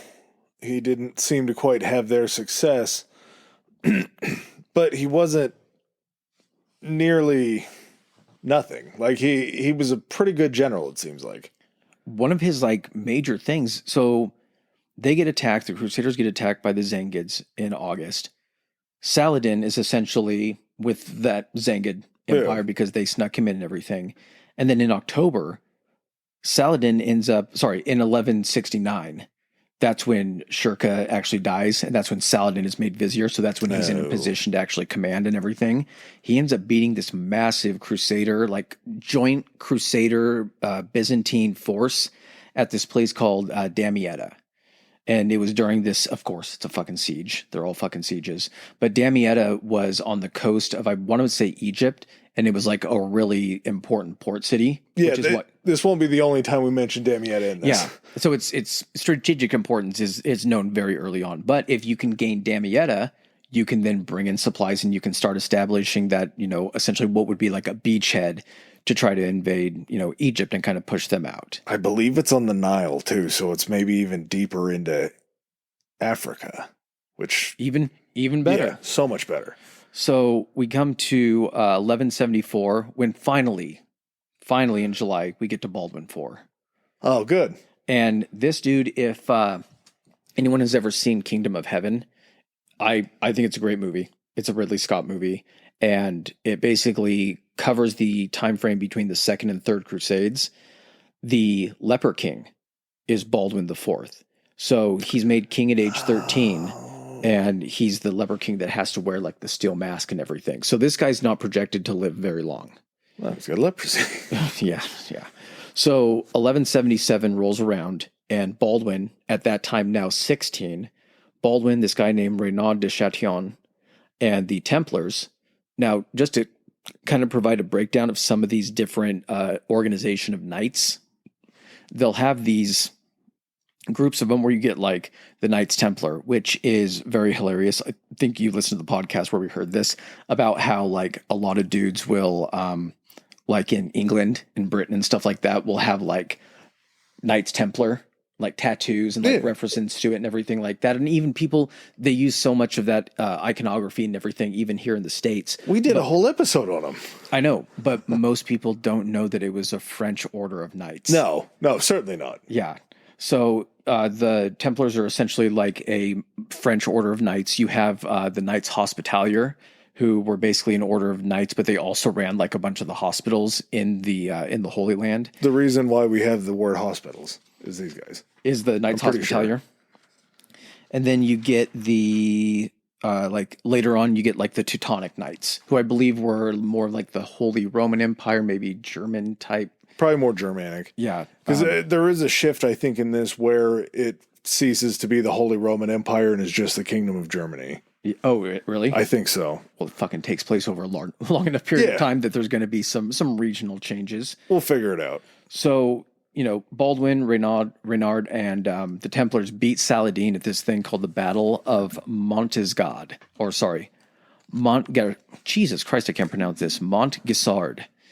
And at that point, I mean, that's huge. You just have the 16-year-old king of Jerusalem who just defeated Saladin. That's gonna really raise your cred on that. And not only does this help establish Baldwin's rule and, kind of his favor, but it also makes guys like Renaud de Chatillon and the Templars basically be looked upon in this very admirable light. Yeah. The Templars were a pretty big deal everywhere. I mean, we talked about it in the episode. They were kind of the shepherds to get you into Jerusalem through these areas that were hotly contested. That was like one of the, like with all the knights, that was like on the mission statement. It's like, protect the pilgrims and the travelers upon the roads to the Holy Land. And then in fine print, it was like, and kill people that don't believe in our God as often as possible. They were the bankers. Just from that old episode, remembering that you could go cash your money in and get whatever, a receipt basically, that you could then take on your journey down to Jerusalem. Instead of hauling a bag of gold with you, all you have to have is this receipt to show up to a Templar bank down there and just withdraw your money. Having financial control over down there is huge. Oh yeah. Yeah, you're hugely powerful, especially if people have to come to you to reestablish and rebuild fortifications or their castles and everything that they're kind of like taking over. If you guys have time, look up like Crusader castles in the Holy Land, and it's crazy to see. You see these things that you think should be in like France and in England and everything, but they're down here in the Middle East, and some of them are still in a couple of them are in pretty good shape. So between 77 and 83, 1177, 1183, you basically just have kind of a back and forth with Saladin. Everyone's just kind of swinging. Everyone's landing some punches, but no one's really landed like a knockout blow. Nothing official. This is post Second Crusade, pre Third Crusade. Exactly. This is just kind of skirmishes that are going on. We haven't brought God back into this quite yet. This is basically like, they're not really shipping a ton. There hasn't been a holy, a papal bull or a holy decree that says, all you motherfuckers need to stop what you're doing and head back down to the Holy Land. They're kind of just fighting amongst other forces down there with the resources that they have. So 1185 rolls around and we get Baldwin the Fourth dying. Leprosy will do that. And Baldwin the Fifth actually tags in. So sticking with the Baldwins here. Now his region is this guy Raymond III of Tripoli. And this guy basically serves as the driving force behind this negotiated truce with Saladin. So we come to the next year after Baldwin the Fourth is in, and Baldwin is Baldwin the Fifth, right? Oh yeah, sorry. Baldwin the Fifth is in 1185. 1186, Baldwin the Fifth is out. And his mother, Sibylla, and Guy de Lizion is crowned. And Guy de Lizion is obviously a French name. I think, isn't it? Oh yeah, Guy. Sorry, Guy de Louisiane. I believe he is a Templar or a member of the Templar Order. But at that point, he's not. No, he is. Oh, okay. That's we're starting to mix business with pleasure now. What do you mean? We have Templars that are now kings. Yes, correct. And even though technically the queen is the one as part of the official bloodline, this is in an age where the queen is just simply kind of there to marry someone who's then going to be fucking king of Jerusalem. Placeholder. So this whole truce with Saladin and everything that's kind of been going on for the last couple of years, yeah, that's like the first thing that's out the door, because in 1887, Guy fields the largest crusader army that's ever been assembled. Bunch of fucking guys, a lot of armor, a lot of swords. And guess what? If you want to beat a bunch of guys in the desert who mostly wear heavy, or the most effective guys, the knights, wearing heavy armor, carrying heavy shit, probably a good idea if you just kind of like draw them out in the desert, make them walk for a while, maybe keep them away from water sources and everything. But Poison the water sources, maybe? This is 1087. You're walking around, you see a well, everybody's filling up. Correct. Like any oasis, and these are known areas, like where to go, but they're known to both sides and they're heavily controlled with whoever, because that's the most valuable resource out there. That's what's going to keep your troops moving. But surely Guy would not be stupid enough to march his army out of Jerusalem out into the fucking middle of the desert and fight a people who have lived in the desert their whole fucking lives. Probably know a few other springs and things like that you don't know about, too. So you don't, though, right? Well, I mean, you do. I mean, if you're Guy, you definitely do, because Saladin ends up luring them out, and basically his plan is he's like, I'm just going to march these motherfuckers till they drop, and then I'm going to come in, I'm going to sweep up. And so he has his guys basically position themselves between this marching crusader army and these water sources that they're trying to walk between. Because you walk your army to a water source, then you walk a little bit more. I think it was probably kind of like taking a flight, where flights rarely ever go in a beeline. Yeah. You're just kind of going this way for a certain number of minutes, then you turn a little bit. I think that's kind of the way you had to navigate around that area in the Holy Land, is because you're marching from water to water. You still have mountains. You still have other things that you have to cross. Yeah. And so what ends up happening should be no surprise, because out of like an 18 to 20,000 man army that Guy had assembled, the forces of Saladin pretty much just wipe the floor and destroy most of them, and have really, really light losses in return. You're fighting an away game and you don't know what you're doing. So what do? You just basically took out almost the majority of the force that has taken some time and been assembled in Jerusalem to march out. This would be the perfect time for, a siege of Jerusalem, right? Probably. They're pretty weak. Yeah, so September 20th rolls around. That's exactly what happens. We get the Saladin-led siege of Jerusalem. And siege is probably a heavy word here, right? I mean, it was quick, because essentially the city was surrendered to Saladin by Balian of Ibelin on October 2nd.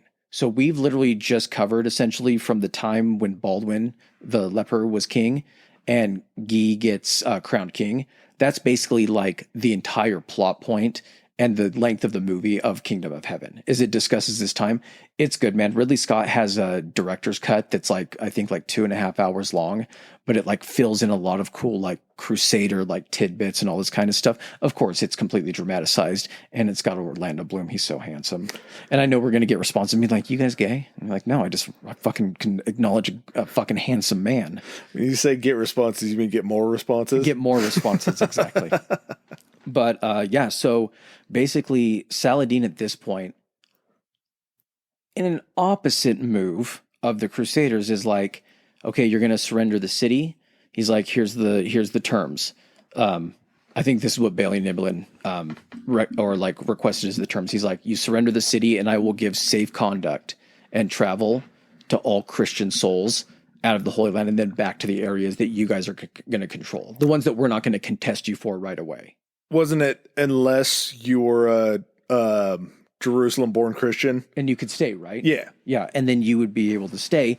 I'm going to put it back to how it was, where, yeah, these people can stay and we're not, here's the thing about this history is there's no fucking dog in the fight on this. So you can simply look at this. If you were to just say there's the A team and the B team, blue and red, whatever, and you were to go ahead and start just discussing the merits of this kind of stuff, you would be like, well, the guys that just took the city but are letting all of the people that want to leave actually leave. You're like, these don't really sound like the bad guys in comparison to all the guys who have been just pretty much killing anything that moves once they take these cities. So take that however you guys want it. Yeah, we're talking about something that's held up as a holy land through both of these forces.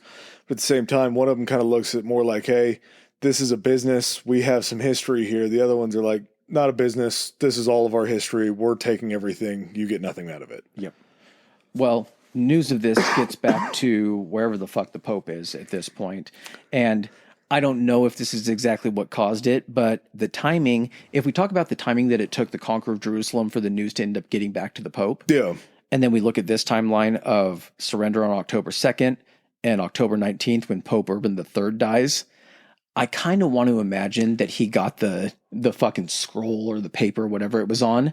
He looked at that and he was just like, just clutched his chest and fucking dropped dead. This is the guy that dies upon hearing the news, isn't it? No. It happened both times. One of them, yes. So Urban II dies 14 days after Jerusalem was taken and never knew about it. This dude, Urban III, dies on the 19th after around the same amount of time, possibly after hearing the news that Jerusalem had been surrendered by the Christians. So just kind of a nice little, it brings it full circle on that. Yeah. The new Pope, we get Gregory the VIII, and he's like, you know what? We ain't standing for this shit. He issues the papal bull, the Audita Tremendi, which is basically the tremendous audit, which I had to fucking laugh because I wonder if this word tremendous is used a lot because I don't know if it was a papal bull or anything like that, but it issues this on October 29th, 1187. And this action here is going to lead us in to Crusades Tres. No, not three Crusades, but Crusade numero tres. Yep, there you go. Number stick, if you're wanting to go by Roman numerals. Aye. Now, out of all the Crusades, this one, there's one that I find a little more entertaining just because it's for comedic purposes, but this is the meatiest of all the Crusades. This is where you had season 2 of the show that disappointed. They couldn't recapture the magic of that first season. So what do you have to do? You got to get viewership back up. You got to get your ratings back up there. So you fucking take off. You drop the fucking, you erase the drawing board, you flip it over, and you say, who do we call in for this? We need some fucking bangers. We need a star to lead this next crusade. And who do we get? The Lionheart.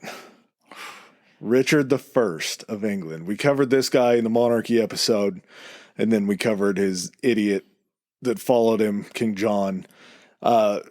Richard was a crusading man. If the Crusades were made for anybody, it was King Richard. This guy was born to crusade. Yep. And you basically get, another call for the kings. Listen, we can't put this back in the hands of the princes, even though they succeeded the first time. We need the kings here. Mission, get Jerusalem. Oh, I just realized I screwed up. What? Philip I, I believe, was the pervert that got excommunicated. Philip II is the one that joins this crusade. Correct. Yep. So the non-excommunicated Philip II. The one that's allowed to do this, yeah. So part of the papal bull, this Audita Tremendi, is all Christians, drop what you're doing and take up arms. We get some, the main 3 players here that are going to be commanding this thing. We get Frederick Barbarossa, who is the Holy Roman Emperor. Is it Barbossa or Barbarossa? I'm sorry. Barbarossa. Is this, I was going to ask you this. This exact same thought. Is this where we get Operation Barbarossa? I want to say the spelling was different for the operation, but I don't know because he was the Holy Roman Emperor and he was the king. He was which is crazy. He was an elected king of Germany, which is insane. We're going to have to dig into that later. He's one of the main guys. He ends up taking the cross, I think, in March 1188. So he takes it like right before they're getting ready. Basically, they call him up and they're like, hey, do you want to lead this? And he's like, fuck yeah, I want to lead this. And he's like, you're going to take the cross. He's like, I haven't taken the cross. Okay, I'll take the cross. So you get him. you get Philip II of France, and then you get our boy Dickie won the Lionheart, and he took the cross actually, I think, in 1187, so he was good to go. They know he was down to clown. He took the cross before the papal bull even was released. Yeah. Like, he could feel it in his loin. Horny. Yeah. He was horny. Emperor Frederick Barbarossa was a pretty old ass dude, wasn't he? He was, and he wasn't going to sit around, maybe because he knew of the, he had fear of the old age, because he doesn't really wait. I mean, the reason the Third Crusade starts in 1189 isn't because Richard is fucking like hauling ass out of town on this crusade. It's because Freddie actually starts before anyone else. So he heads out in May of 1189, and by August he's kind of in the Byzantine area, and starts a fight with the Byzantines, as one does. Christian on Christian crime. A little more Christian on Christian crime, and kind of gets into it with the Byzantines there on his way through. He ends up pushing his way through there, and in 1190, because the Byzantines are like, get the fuck out. And he's like, I got to get to the Holy Land. So he pushes through to get kind of like through the Byzantine Empire. The Turkish are like, oh, totally, dude, come in here. You can totally go through our area. And he's like, seriously, for real? And they're like, yeah, of course. Yeah, not accurate. As soon as they allow him to get in and pretty much probably get all of his army in where they can kind of close the back door on him, they basically just like are harassing with these like hit and run attacks, causing a bunch of chaos. And eventually the Turks are like, okay, we've got these guys softened up. They're well within our territory. Now it's time to strike. So they end up attacking with 10,000 I'm just going to say Turkish troops, Turk troops. I think they're the Seljuks still. The Seljuks, okay. They weren't the the Zengids were still a little bit more south. Yeah. And then you still had a little bit of the remnants for the Seljuks, I think. Well, Crusaders end up winning with 2,000 guys. Pretty good win. And you got to imagine these are guys that Richard has selected to go on this. They're probably well supplied. They're fucking warmed up after scuffling with the Byzantines a little bit. So they're probably a little pissed off as well from getting told they can walk through this area safely. And now they're fucking getting attacked. This isn't still Barbarossa. This is everybody. This is Richard, Barbarossa, and Philip. No, this is Freddie. This is just Freddie going through here. So Barbarossa. Yes, sorry. Richard. Okay. Freddie is that's Barbarossa. Freddie's German. Yeah. So Freddie's like, yeah, this ain't cool. You've also wasted a lot of my supplies in fighting me and everything. He's like, so I'm going fucking shopping. And he ends up sacking the Turkish capital, which has the coolest fucking name, Iconium. That's such a that's like a sci-fi futuristic city or planet. It's adamantium. It sounds like. So Iconium, that would be a fucking like, God damn it. Why can't I think of the guy? Childish Gambino album. Yeah. Iconium, some shit like that. You also had Byzantium, right? Prior to, for the Byzantine Empire. You had what? Byzantium. That's just, I think, kind of is that a city or? I thought that was the city that was, we did a whole episode on it. Dude, you know how much information I've tried to fucking fit in my head since then? I get you got to make room for other stuff. There's only so much room you got. That's just where we get the name Byzantine Empire, was from Byzantium. Okay. So it's just that sounds ium right. at the end of stuff. Please don't make me go back to Rolodex. I can't go back that far. But they end up attacking Iconium in May of 1190, and they take it. So basically, they just kind of sack the city. They resupply themselves. They feel good about themselves. They feel like they've got one back on the Seljuks at that point. But it's not to be. Freddie's not destined to make the Holy Land, because June 10th, crossing a river, Freddie's horse takes a tumble crossing. He ends up getting dashed upon the rocks and drowning. And upon loss of Frederick Barbarossa, Holy Roman Emperor and the elected King of Germany, his guys are like, so back to Germany? And most of them are like, yep, back to Germany. Nobody wants to fight in his name. Nobody wants to get this one for the Gipper. They just say, hey, he died. Well, hold on, because it gets fucking weird. Because his son, Freddie, ends up also named Freddie. Yeah, his son, Freddie. So Freddie Deuce. So Freddie Deuce takes 5,000 of the guys, and he's like, we're going to Antioch. We're not calling this thing quits. Yeah. But before we do, when we get to Antioch, what I'm going to do is I'm going to boil my father's body. And the reason I'm going to do that is I'm going to boil the flesh off my father's body, and we're going to send that back to St. Peter's Church, because that's where the Holy Roman Emperor is to be interned. But Pops has got to finish this crusade, right? Honor demands it. So we're going to keep his bones with us in a sack on crusade. Was this a normal practice? Because it had to be established that this had occurred previously and this is how things were done. Because who's going to sit there and be like, okay, here's the deal, guys. We little cram session or a little brainstorming session. The old man, he's fucking big. And if we're being honest, it's going to start to stink. It already has. We can't be taking his body, all around with us on crusade.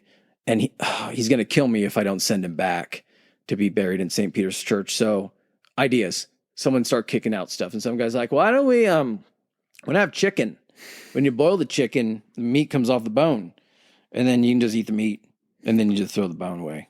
And he's like, so what you're saying is if we boil my father's carcass, that his meat will simply strip off the bones, and then we can just take the bones and send the meat. It's like, yeah, like a fucking Costco rotisserie chicken. When you deconstruct that bitch when you get home, that's kind of what they did with... What do you mean deconstruct? By deconstruct, do you mean eat it all off the bone as it's sitting in the plastic tin and you just don't really even want to go get a plate? No, I mean, the process of deconstruction of a chicken is normally the rip to one mouth, rip to one mouth. That's usually my system, unless you get a couple of those, like a couple streak pieces with the skin on them, then those just go straight in the mouth. Yeah. But you can't eat a whole rotisserie chicken, and society judges you for stuff like that. That's why you don't tell them. So after sending the meat back and taking the bones with them, they end up not making the mission of taking Jerusalem. Mission is considered a failure at that point, but consolation prize, they did end up taking the Seljuk, the capital. So, I mean, they had, hey guys, we may not have made it all the way down to the Holy Land, but, good score. Yeah. I mean, they had something to show for it at least, right? Yeah. You talking about stripping meat off the bones made me remember something that I didn't remember which one it fit into, so I had to Google it. According to historical records, the First Crusade is widely considered to be the crusade where cannibalism was documented well. Specifically during the Siege of Mara, where Christian crusaders were reported to have eaten the bodies of their Muslim enemies due to extreme starvation during the siege. Yeah, so even the Christian... It's not pork, it's not against the Bible. Oh, don't Muslims have dietary restrictions? Humans probably got to be on there, right? I think humans should be on the dietary restrictions of any culture. Yeah. Yeah, I think that should maybe just be a no-go. I mean, even the fact, does that count? Is that something that can be washed away because you took up the war? Like, you're still going on crusade. I mean, okay, is it like a grading on a curve system where it's like, okay, let's see. So you didn't retake Jerusalem. No, but we did take the capital of the Seljuk Empire, and we killed like a lot of Muslims and everything. They're like, okay, cool. So what we're going to do is we're going to forgive 80% of the sins, but we'll make them the 80% the worst ones, like all the shit on crusade you guys did. So like banging people outside marriage, you guys will still be responsible for that one, but I mean, come on. And they all just fucking laugh to each other like it's not a real thing. Philip, he just got excommunicated. Yeah. He was brought back in. Exactly. So do you think because they were able to take Jerusalem in the First Crusade, cannibalism was just wiped off too? Yeah. Like by any means necessary, man. Okay. This is a by any means necessary type thing. Listen, we don't want to hear how you did it. Just tell us you did it, right? And now to the cream of the crop for zany Crusader adventures, we come to Dick and Phil's wacky adventure in make-believe land. This isn't the one quite yet where Dick and Phil had to stop. No, they hadn't had to stop fighting each other. That comes on later on. Yeah. But again, you have constantly warring France and England. You do, but they get buddy-buddy. Yeah. During this. It's just like basically like see each other and they're like, you tried to kill all my guys, and he points and he's like, you did it first, and they just fucking laugh, and they know that they basically just like have it over on all of their subjects, and so they have more in common probably than they want to fucking lit on about. But yeah, Probably a pretty toxic relationship. yeah. You get who would that be? Is it a Seth Rogen, James Franco situation? No, because both of them were shitbags. Oh, I really like Seth Rogen. Whoa. Seth Rogen's not a shitbag. No. I said both of these guys. Richard and Phil. Okay. Dick and Phil. No, Just want to clear his name. Seth. God damn, no. Great guy. You're a goddamn treasure.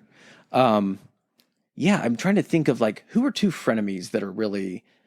You know what it is? It's like that George Clooney and Brad Pitt Wolves show where they're kind of like everyone's just like we just wanted to see them in another movie together. I was gonna say Jack Lemmon and Walter Matthau. There we go. But Grumpy Old Men. Yeah, they were both still fun guys. That's exactly. So in England, 1189, July 6th. I love that we know these dates because they were, they chronicle all this shit. I'm questionable on much of this. And also, there's also the question of which calendar was used at this point in time. I got a lot of questions about the dates. Yeah, but by us getting to state dates, we sound that much more like we know what we're talking about. Oh, yeah. No. Then, yeah. All these dates are accurate. I don't know if these things are accurate. Henry II dies. Richard is like, fuck yes, I've been waiting for this shit. And he wastes no time into start raising money. He starts pulling in every fucking cent he can because he's like, guess what? I took the cross back in 87. I know this issue of the Papal Bull. It was out on, a couple years ago in 1887. And I've just been fucking chomping at the bit. I've been gearing up. I've been making plans. Now I'm going to have access to the cash. Basically, Dad's dead. Fuck you, Dad. You didn't understand what I want to do. I'm going on crusade. Nothing you can do to stop me. So you let that dirty Frank Barbosa get down there before us. Yeah, how fucking dare you? I'm the goddamn wolf. I don't know when he got the Lionheart name. It had to have been like during the Crusade or some shit like that. Potentially. Yeah. So in 1190, Richard sets out.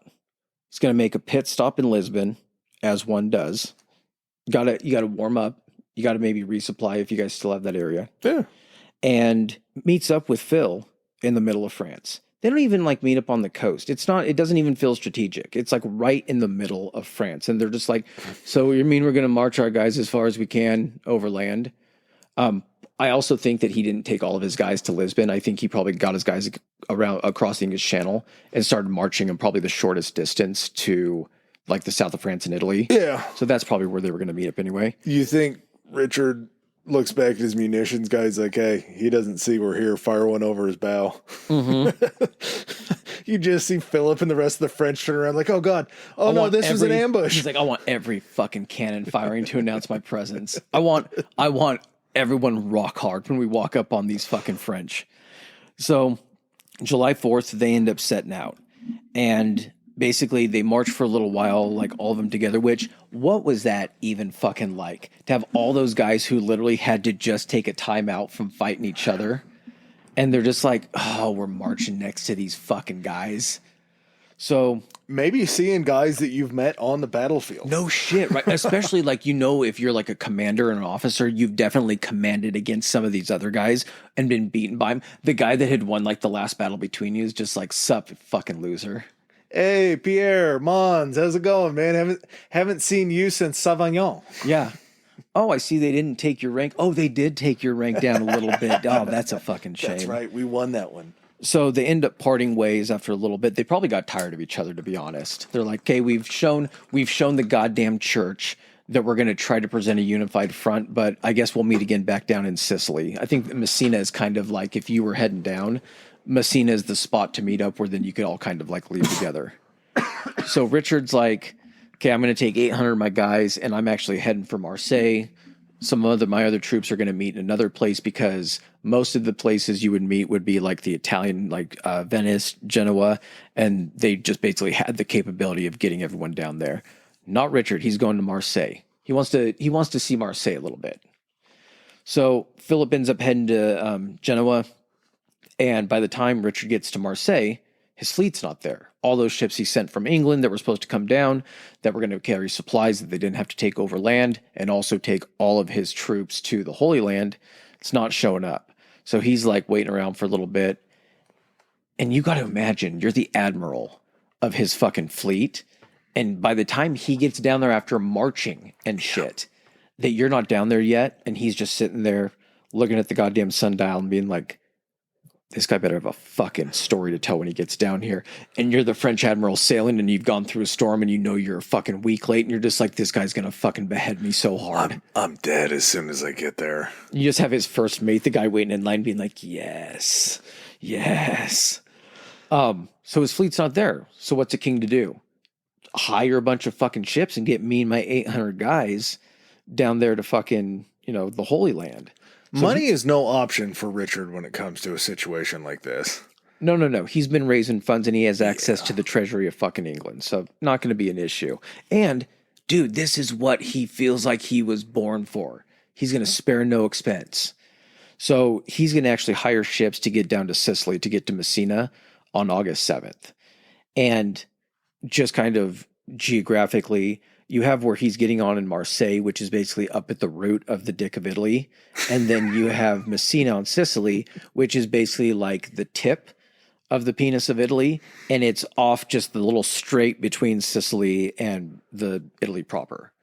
So he ends up sailing down there, but he leaves August 7th. He doesn't get to Messina until September 23rd. He's making all these fucking tourist stops with him and his 800 best boys, and they're fucking seeing the sights. They stop. They got to go to Rome. They got to fucking see it. They're taking selfies in front of the Colosseum. And a fucking month and a half to get from the top of fucking Italy down to Messina. So they're working their way down. They're fucking partying it up down through Italy. And the ship, the English fleet, ends up getting to Marseille on August 22nd. So like about 2 weeks after they had left, he's got to see that fucking Richard's not there. Can you imagine they pull up and he's like, please be here, please be here, please be here. And he's like, has anyone seen King Richard? And they're like, yeah, he left like 2 weeks ago. And he's like, fuck. Did he say where he was going? That's probably why he took his time. He's like, I'm going to fucking get down there and be waiting on this goddamn fucking admiral. I'm going to take my time getting down through Italy. There's a second there when you know that he's not there where you're like, well, maybe he's not here yet. And then you're like, I'm 2 weeks behind. Not a fucking chance. So he ends up bolting for Messina to try to get down there. And Philip is just like, you know what? I'm just going to go ahead and hire the Genoese to take the army to the Holy Land. And we're just going to head down via Sicily. And then that's where we're supposed to kind of meet again with Richard's guys.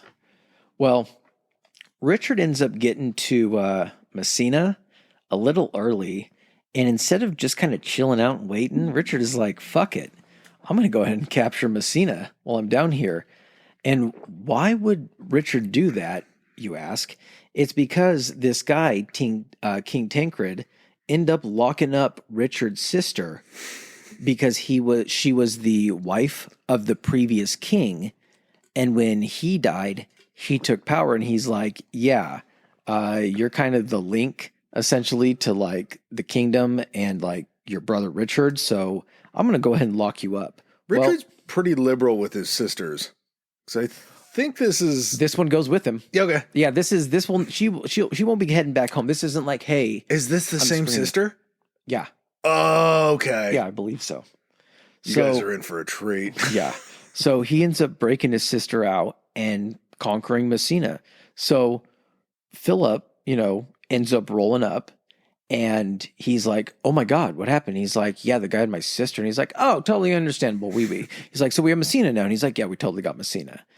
And during this time that they're meeting up in Messina, apparently there was this arrangement. And the reason that I think Philip and Richard were getting on is because Richard had kind of, I don't know if he'd fully agreed to it, but there was an implied agreement that Richard would actually marry Philip's half-sister, which I think is a little bit insulting that and I don't know if he had a full sister, but to offer the fucking King of England your fucking half-sister, that kind of seems like a backhanded offer to me.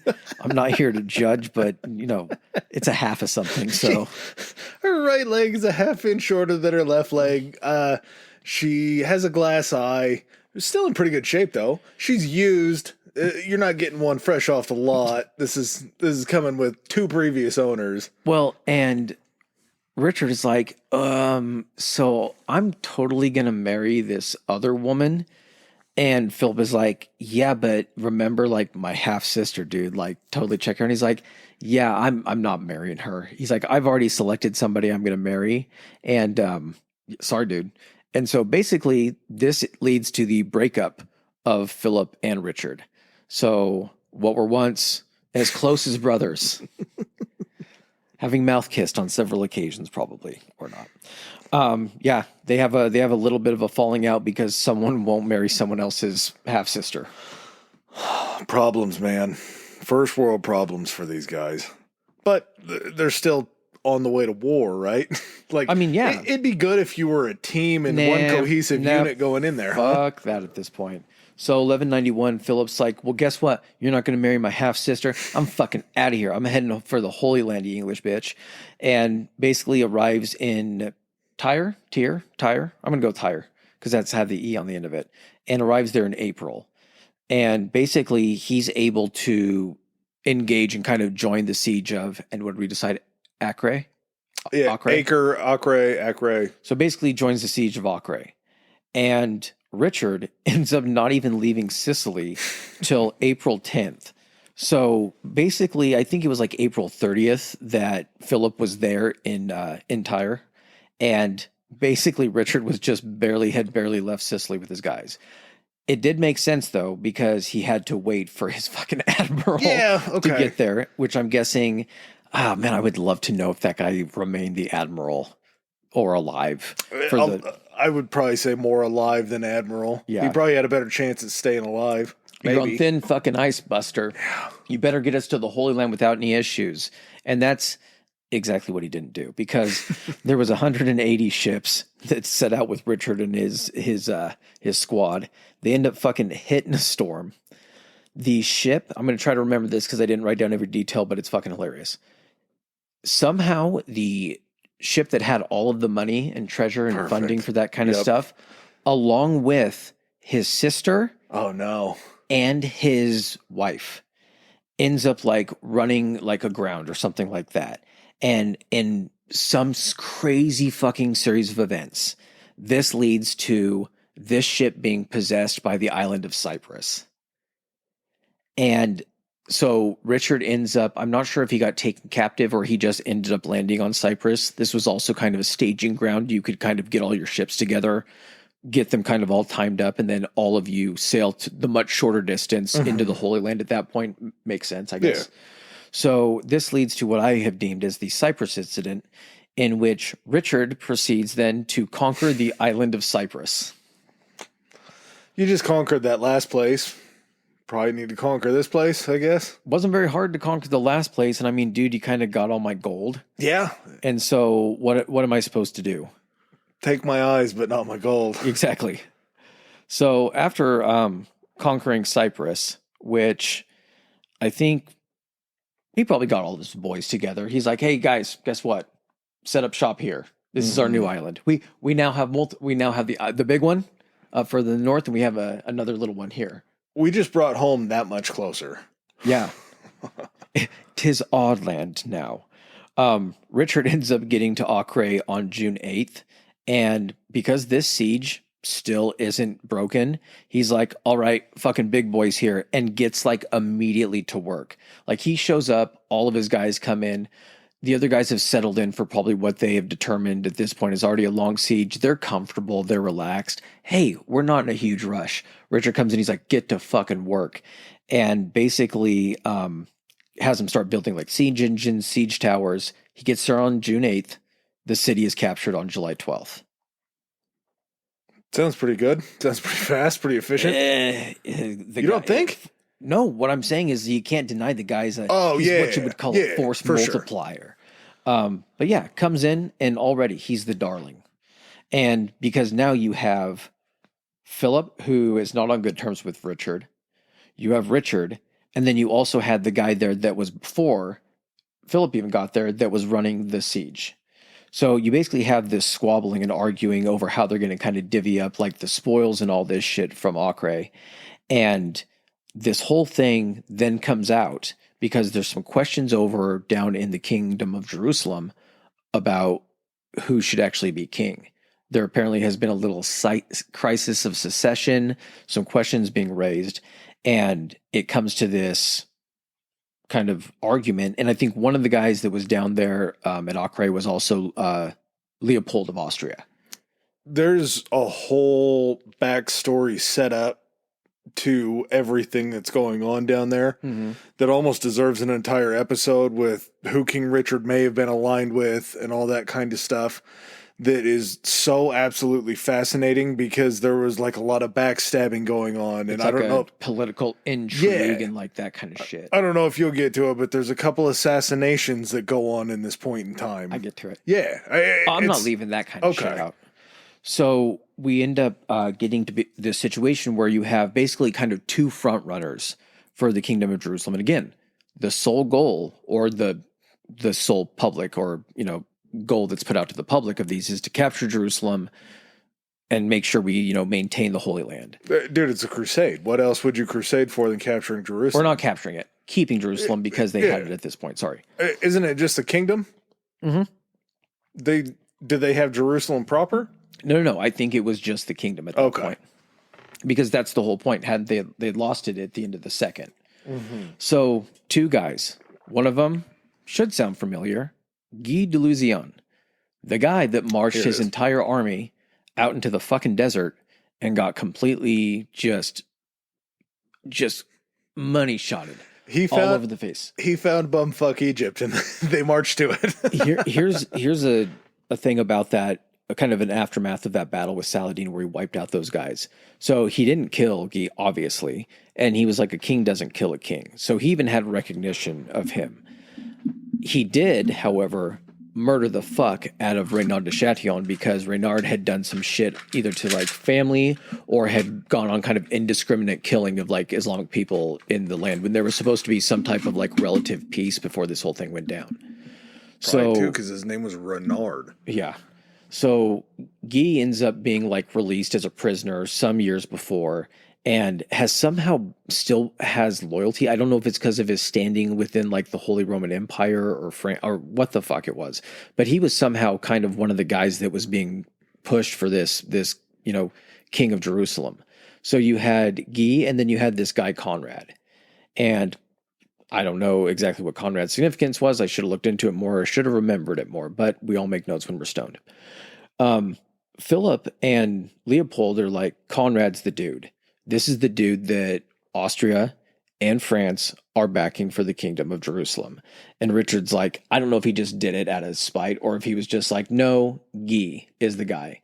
And I don't fucking know why Richard chose Guy. I don't know why the choice was there. If like he had something against Conrad, or he thought that Conrad would be more favorable toward Philip or Leopold.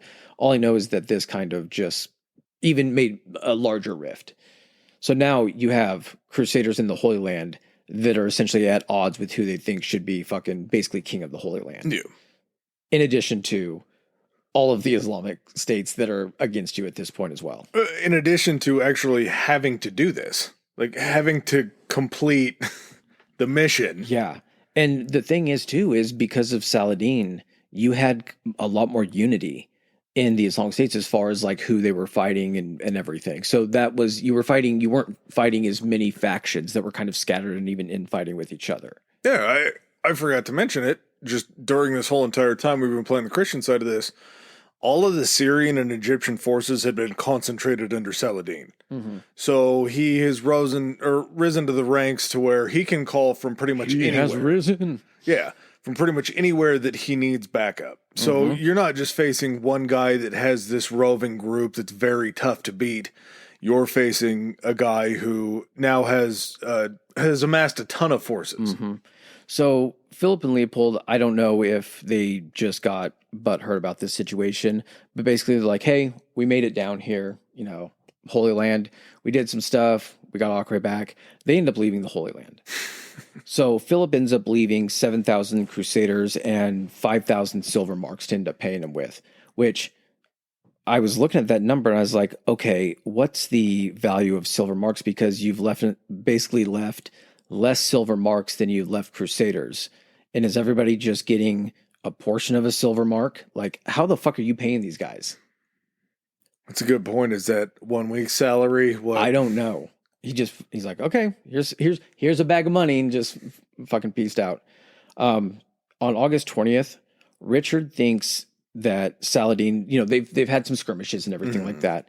And they basically have a situation in which they're negotiating, I think, for prisoner release, for exchange of POWs. And that was something that was more common than people actually think back then, because you really didn't want to, it's a self-preservation thing. You don't want to kill all your enemies' guys because you know that you have guys over there and that they'll get all killed too. It's kind of a wild thing too, to think that they would be doing that, because at this time, I don't know if we really pointed it out in the beginning, but the Muslim Empire was almost like the more futuristic, well thought out, like they were almost leaps and we're talking about people that helped with geometry and shit like that. Mm-hmm. Like they're more, I wouldn't say scholastically inclined, but possibly the more intelligent, a little bit further along in society. They're more advanced, more likely to pursue intellectual pursuits. Whereas England was, or the Western Roman Empire and the Eastern Roman Empire, obviously, because they were both teamed up, were more like we're going to mash it in there, we're going to get it done without really having to think a whole lot about it. They're fighting so much that it's all about development of like warfare and shit.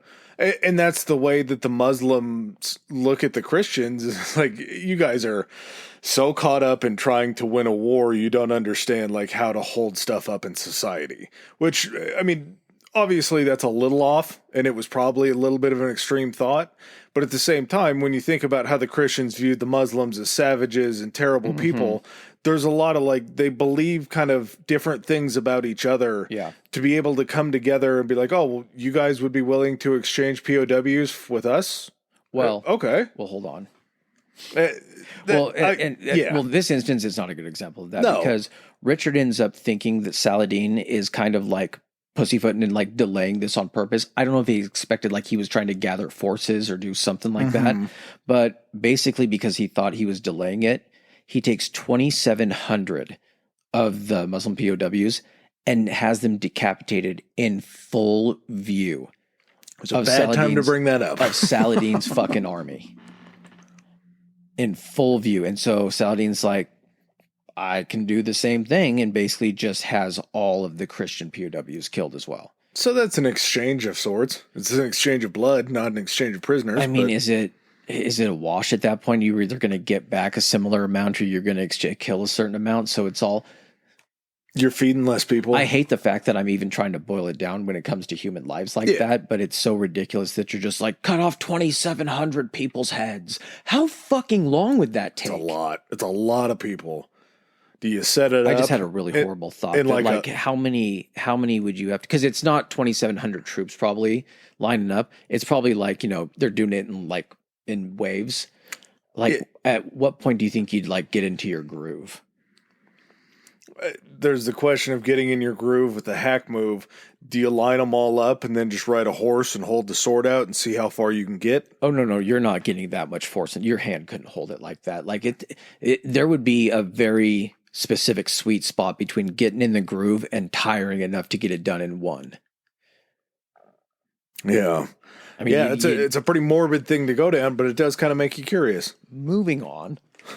So September 7th. So apparently that did not progress the any type of peace negotiations or thoughts of peace in that area. Because literally about, a little over 2 weeks later, the Battle of Arsuf was 30 miles from Jaffa. And Jaffa essentially was just working its way down, essentially toward, more of where it starts curving toward Egypt and everything.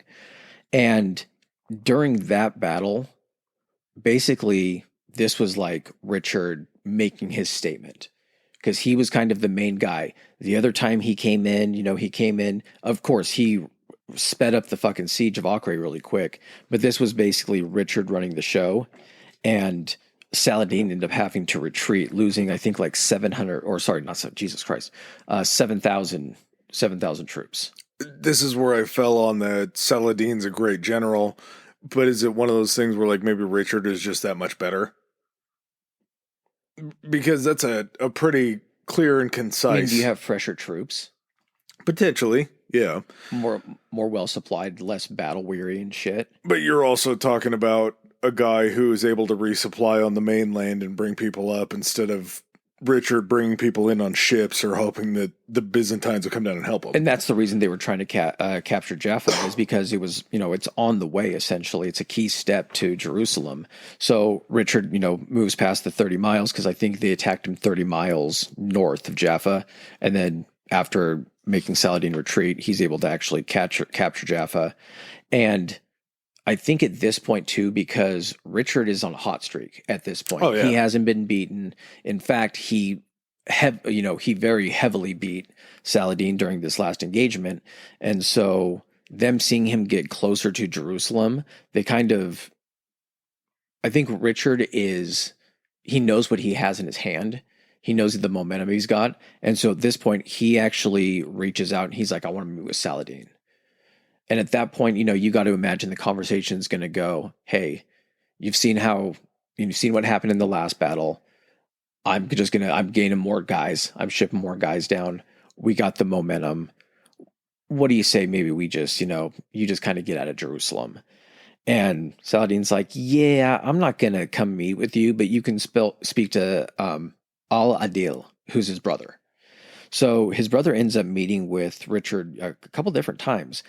Enough so to where Richard tries to marry his sister that he had just rescued to Al-Adil in order to essentially establish family ties with Saladin. It's the most European answer to this question.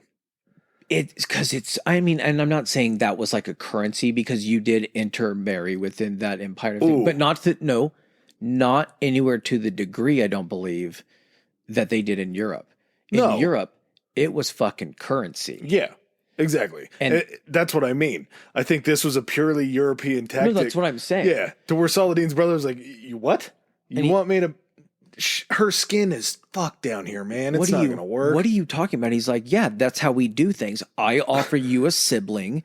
We're friends and you give me shit. How is this guy not getting this? Everybody in my country and all the other countries around me, this is what we do. Maybe we're wrong. Maybe it happens more down in the Muslim. We'll figure that out later. I'm trying to figure it out. Were you going to offer me your sister or someone for me to marry? We go back and forth. We offer family. We offer relatives. Yeah, until we get down to the family pets. Mm-hmm. That's as far as we go. Your corgi will mate with my poodle. We'll figure it out. I don't know. Al-Adil is like, no, I don't want to do that. So in November, get my own dick wet. Huh? I can get my own dick wet. So November, basically, this is when Richard's like, all right, you're not going to he does the exact same thing that Philip just fucking did. He's like, so you're not going to marry my full sister. This is so fucking insulting. So he advances toward Jerusalem and gets 12 miles away from Jerusalem. He's got his guys. He's fucking ready for this. And all of a sudden, bad weather and the storms roll in. And it pins down his guys. And I mean, just the constant probably cold and everything doesn't allow you to put yourself in a position to like get ready for a siege and to really like fight an effective siege. Your routes are washed out. How are you supposed to follow a trail that may be gone? And you're 12 miles. You can probably see shit in the distance and you're like, it's right fucking there. By the time that it gets to where, because again, I think we actually talked about this pre-show. During most of these situations, it was like you were on the clock. It was like a police response time. So when you came upon like a fort or a city to siege and try to conquer it, you basically hit the stopwatch. It's like, okay, we have 26 days max before their troops are able to amass an army to try to come, lift the siege of this city. If we don't have this thing conquered and fortified and control in those days, we got to fucking get the fuck out of here. And that's exactly what happens with Richard. He's basically like, God damn it, we've lost the surprise. We're basically giving them time to fortify their defenses, to bring in other troops from other areas. And he's like, I just imagine him looking at the city and being like, fuck, and having to turn around. He's ridden up fairly close a couple times, just scoping it out. Who does he call for help? Please tell me it's Phil. It's the guy. It's the guy that Phil was backing. Conrad? Yes. Oh. Because I believe during that time, Conrad had actually been like the figure that was favored to actually become the king. So I think he had more power and more authority in Jerusalem than Guy did. And he calls Conrad and he's like, dude, he's like, I'm literally like 12 miles away from the city. And in case it's kind of confusing when we keep saying Kingdom of Jerusalem, again, this is at a time when like the Kingdom of Jerusalem was like the area between the sea and then kind of up closer to Jerusalem. Even when it shrank, it still maintained that name. They can't just be like, well, we're quite a ways away from Jerusalem now. Do we just call ourselves the kingdom that's kind of a far way away from Jerusalem? Yep. So he calls Conrad, who's still the guy that's essentially kind of the recognized future king of Jerusalem and eventually the city when they recapture it like they're going to do. And Conrad's like, fuck you, dude. He's like, weren't you the guy that was like all gung-ho about Guy getting this sweet position that I'm about to get in? And he was basically, I don't know if this is a good description. He was the leader of the United States that was going to be put in the presidency of Washington, D.C. when they got it back. Mm-hmm. But like Canada owned it basically. Kinda. A little bit. Maybe. So not only are you trying to ask him for help. We're deep in this. The mentals don't work. And guys, we're 2 hours and 30 minutes into this. We still got stuff to discuss, so y'all might be getting one of the rare treats of a 3 to 3.5 hour podcast. Yeah, you don't got to worry. Not to spoil it much, but 4 through 8 are kind of a crapshoot. Yeah. Well, four's fun. They're light and they're kind of funny. Yeah. So this is where, this is also the one that's kind of got all the shine. So it's got the most information on it. So yeah. Back to it. You get Conrad being like, nah. So in 1192, Conrad is voted in as the new king. Very, very soon after that, Conrad gets assassinated. He found himself at the wrong end of a dagger, I'm pretty sure. A couple of them.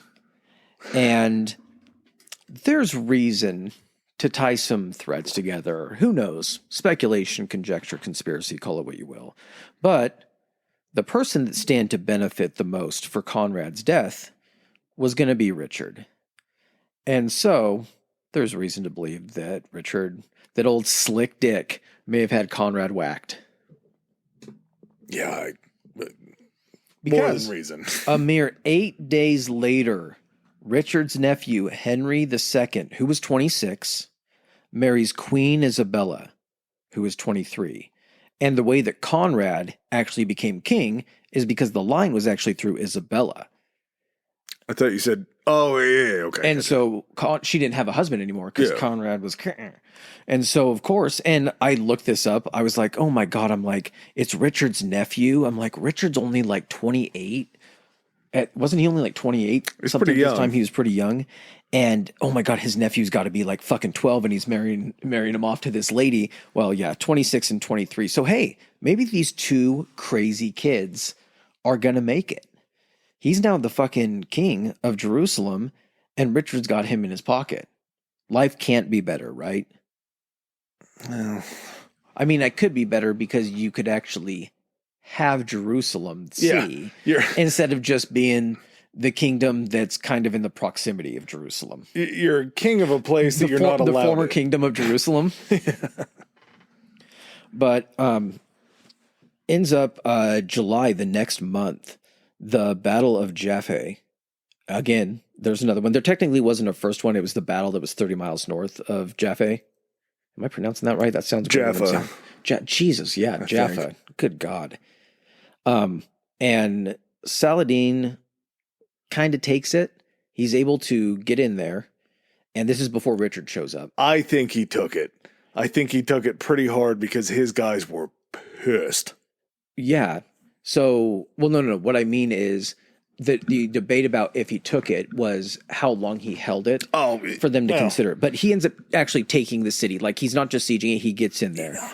And crazily enough, they get in there and there are like Christian troops and everything. And Saladin gets them all barricaded in like the citadel. And the citadel is essentially the interior portion. Think of it like the fort within the fort. So basically like a more fortified position within there. And gets the guys in there, is like, you guys need to stay the fuck in here because I need to cool my guys down. Because if those guys get in here right now, they're going to fucking murder every single one of you. They remember what happened earlier. They remember what happened at H.R.E. They know what you guys did. Didn't go too well. There's been 2 of these fucking crusades before this, and you guys are back at it. Like, there's still fucking bad blood. Of course there's fucking bad blood. So that ends up happening, and then Saladin doesn't hold it for long because then Richard ends up getting there, and basically there's like a retreat, and then Richard ends up taking it back. September 2nd. So stuff, progresses with Richard through the Crusades pretty quickly. There's a treaty with Richard that's actually signed. Again, weird that the treaty is with Richard and not the king. Yeah, you'd think. Yeah. So there's a treaty with Richard that basically allows unarmed access to Jerusalem. So he's kind of pulling do you think that part of this, and again, it's only like a little more than a month later. Do you think essentially what Saladin did at Jaffa by, saving those guys and keeping them from getting fucking butchered, Richard looks at this and is like, yeah, you guys used to allow all of our people down here, if they were unarmed, to come to this city. Okay, we'll sign the treaty that your people, can go ahead and access it as well. I don't know, man. I feel like this was a situation where he knew that it was strategic. Sorry, Saladin signed the treaty with, I'm sorry, I reversed that. Saladin's the one. So even he stepped up again and was like, hey, we still have it, but you guys can come into it as long as you're unarmed. And there's Saladin was given back Ascalon, so he's also gaining more land out of this whole thing. And not to mention, if they used to let him come in and out all the time, he's probably pretty friendly to these people. Like, there's no reason why this can't still work out. He's still... how many times are you going to try to burn him, though? Like, again, if we're breaking this down and we're, instead of saying Saladin, we're saying it was a fucking fight between Jim and Bob. And we were like, so Jim was kind of an asshole. And Bob was like, hey, man, you can use my lawnmower. Just like, put it back when you're done and everything. And he's like, fuck you, Jim. Or Bob, I can't remember who's who now in this story. But anyway, he's like, he's like uncalled for. He's like, but you can, fuck it. I'm nice. Use the mower. Just don't fucking break it. And don't come in and use the mower to murder my people. It's a good thing that Richard's unceremonious end doesn't feel too bad for me. The thing about this, though, is that's the closest to being able to say he conquered Jerusalem or took back Jerusalem, because that was basically Richard's kind of like the stamp of Richard's ticket of getting out of the Holy Land. It was almost like a token gesture that, do you think Richard went to him and he's like, oh, fuck, give me something, dude, just anything. And he's like, God damn it. He's like, if you shut the fuck up, I'll let your Christian people still use Jerusalem. He's like, okay, thank you. And I have to go up and touch the wall. Then we're good. Yeah. I just have to say that I've been here. Let me walk in. And as he walked in, he's like, I've breached the gate. And he's like, he's like, I've walked through the gates. It's like, yeah. Deal. You walked through the gates. So Richard actually bails out of the Holy Land in October of 1192. And worst mistake he could have made. Yep. And that was essentially for Christians to access the Jerusalem and everything was called the Treaty of Jaffa. Well, the Treaty of Jaffa is not good enough for the Pope. Which Pope, you might ask? Because there's a new fucking Pope. We're not skipping the end of Richard, right? You want to actually explain how Richard meet? Is this our discussion on? Well, we actually did the royal episode. I don't think Richard's going to need his own episode. No, but let's give a quick 2 minutes on how Rich's trip back went, and then how his end was met. They were coming back by ship. A storm would then push them off, And as they are pushed off, the Duke of Austria, who goes ahead and looks at Richard, he's like, you could be a pretty good bargaining chip. Again, Christian Austria. He was supporting Guy. This is like Leopold or someone at least related to him who was just like, you're the guy that tried to get the other guy as the king of Jerusalem, aren't you? And he's like, no, I'm Phil. So Duke of Austria gets him. There's probably some favors exchanged. He ends up in the hands of the Holy Roman Emperor. Who just keeps sending him around to different castles.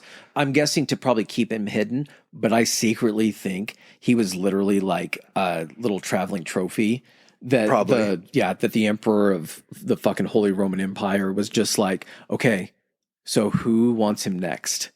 And France is like, me, I do. And he's like, okay, we gotta list France, but as soon as we're done shipping them around to all these people in the Holy Roman Empire, we'll send them over your way. But instead of heading over to France, they're like, well, shit, we got the King of England. What do we do here? We can leverage him for 150,000 marks, and we can put him under fiefdom, which technically means that we're sort of a part of England. No. Or England's sort of a part of us? Yes. Richard made an agreement to be released and basically was like 150,000 marks and England. He's like, as long as I get to run the fief.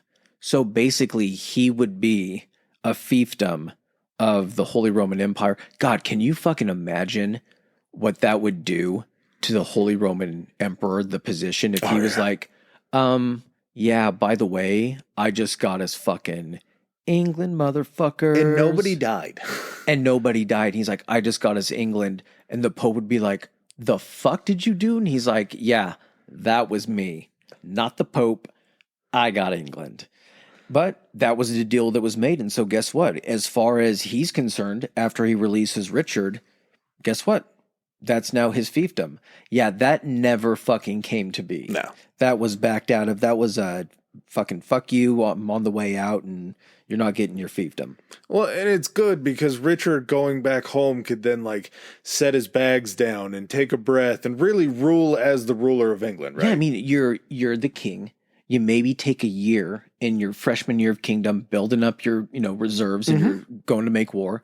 You go down, you crusade for a while, you get fucking captured, you cost the country a lot of money. And in fact, and I'm guessing the people didn't know this, but you actually fucking sold your people out to the fucking Holy Roman Emperor. You'd think you'd want to get back, ingratiate yourself, dispel those nasty fucking rumors and be like, of course I didn't do that. And in fact, I'm going to go ahead and enact some new reforms and we're going to get the people happy and we're going to make up the 150,000 marks that it cost to actually set me free. And we're going to get to work, people. And then before I do all that, you remember Philip. Yep.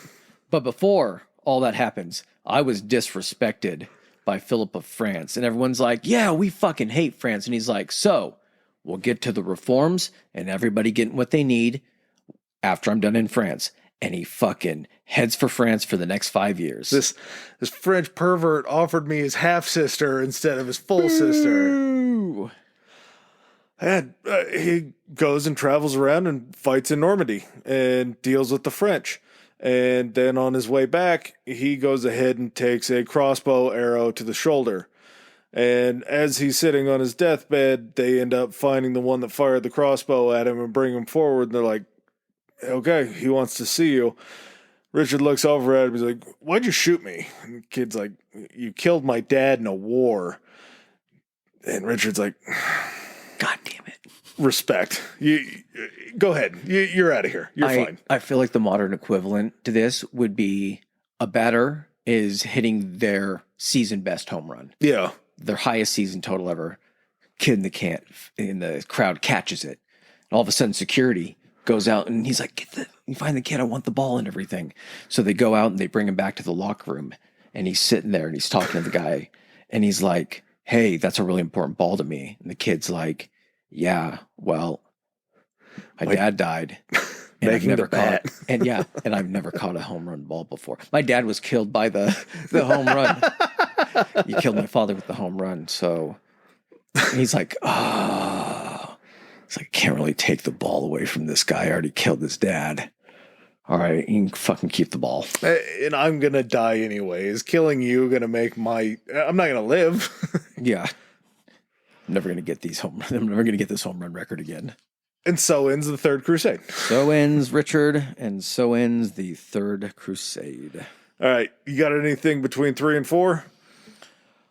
No. Okay. I do not. So, as well, what do you always get with a new crusade? You get a new pope, or is that with a new pope, you get yourself a new crusade? I think every pope secretly wishes they got their own crusade, and when there's still a crusade going on and a pope dies and a pope has to come in and run that crusade, it's got to take it away just a little bit. This is your infrastructure build. This is the first thing in office that you do to get the people fired up, I'm sure. Yeah. No one likes to come in and try to deal with anybody else's policies. No, but unfortunately for Crusade Quattro, the fanfare and the decisions to go kind of shrink. Everything goes off the rails. Yeah. At this point, this is where the Crusades season 4. This is Fonzie jumping the fucking shark.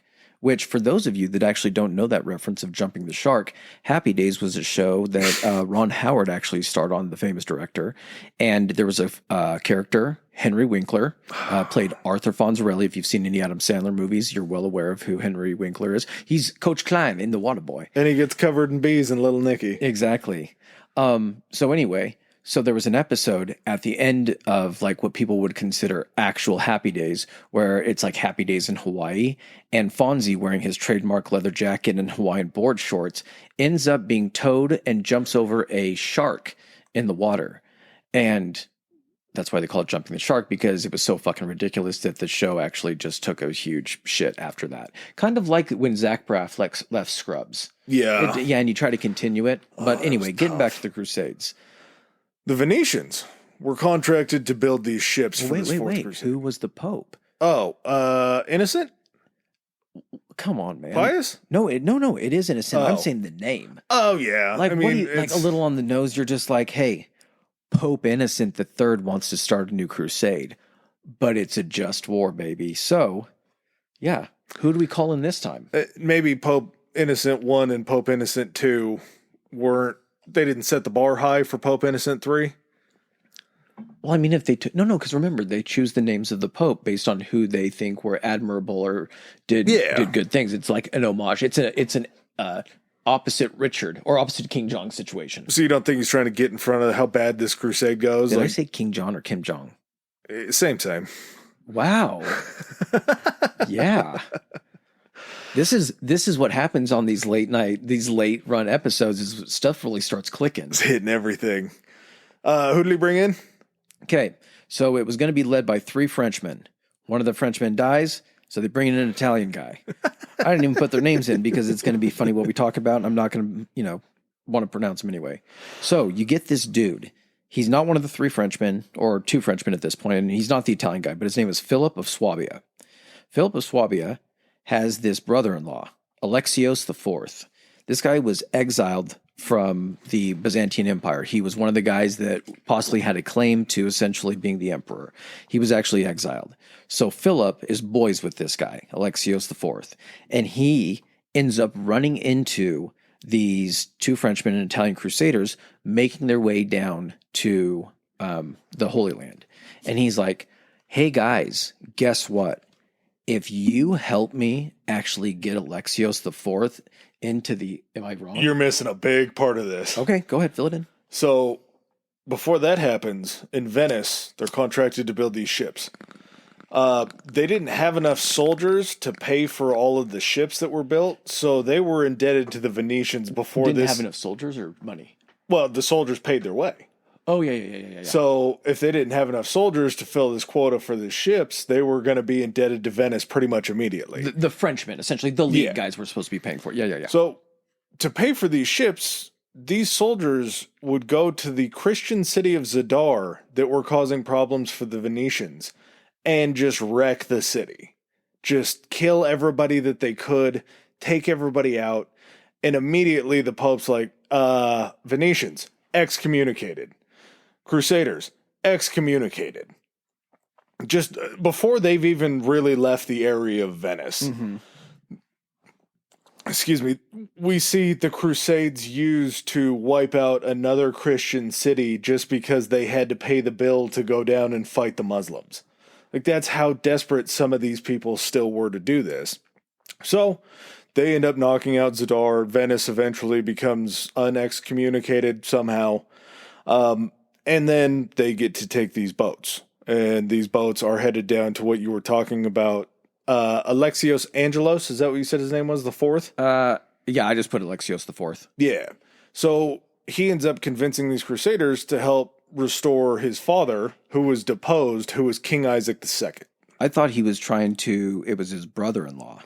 Was it? I thought it was his father. Maybe it was just... Oh no, okay. So yeah, this is where the confusion is. Philip of Swabia, Alexios the Fourth is his brother-in-law. Okay.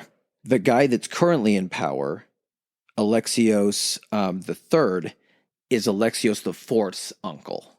Okay, and they had deposed Alexios' father, King Isaac. Perhaps. Okay. Too many of the same name to keep track. Yeah. I probably passed by it and I was just like, same name. And regardless of all this going on, basically what you have is the Christian Crusaders are setting up a force to help out somebody who was exiled from Constantinople out of the Byzantine Empire to help him be swept back into power to make him the ruler of another Christian kingdom. Yeah, it was kind of like they're heading toward the Holy Land there, and then all of a sudden they see Alexios leaned up against the wall, and he's like, hey, you want to go get some more troops? You want to go, I can offer you guys, a little money, maybe a little 200,000 marks, and also, how about this? How about I make some allowances once my guy's back in office? We make allowances for some of that Holy Roman Empire church shit you guys like so much. How about we start letting our people like dip their toes in that a little bit? How would that tickle your fancy? And they're like, we can either head to the desert or we could head up. People also speak our language up there. Yeah, we can make money and you're going to give us more troops. And then after we help you, we're just going to, oh, fuck yeah. Because guess what we can do? If the church asks us about it or anyone asks about it, they're like, yeah, not only did we, no one's going to ask because they're advancing also the Holy Roman Empire interest in that area. And then what are they going to do? If they have 10,000 more troops to march down to the Holy Land, you would be absolved of all your transgressions. And again, we're talking about a fighting force that just raided the city of Zadar to pay for their boats to get down to Constantinople. Desperate for fucking money. So they invade Constantinople. Fucking Alexios the Third fucking hightails it and gets out of there. And the guy that they were trying to get in there, Alexios the Fourth, is emperor. So they're in Constantinople. It's going to take them a little bit. They got to build up 10,000 troops for you. They got to collect all the money and all that stuff. And they got to get the paperwork for the church shit that, they promised. So the French guys and the Italian guy, their armies are going to be hanging out. And during this hangout period, kind of this lull, fucking Alexios the Fourth goes and gets himself murdered. And so they haven't been paid yet. The troops aren't going to fucking march with them because they have no fucking Byzantine leader to order them to do it. What are they going to do? You got to sack the city, you gotta right? Sack the fucking city.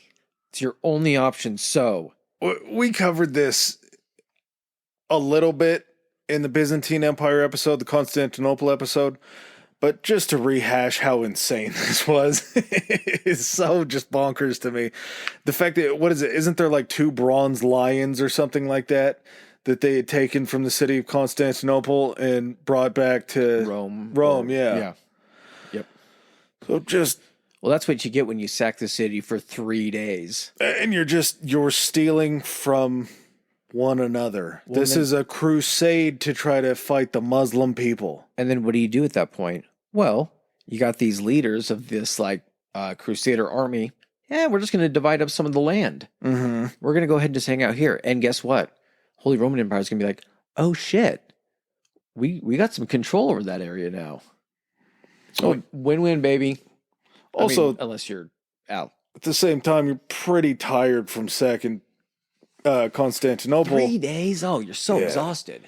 So only a few of them would continue on to try to fight in the Crusades. Only a few of them took passage into the Levant region. Like a token force. Yeah. Basically, they had to, it was basically just to kind of placate them and being like, yeah. And in addition to getting, that area in the Byzantine, we also still went down and fought for the Holy Land. Like, you did all that? Like, yeah, we did all that.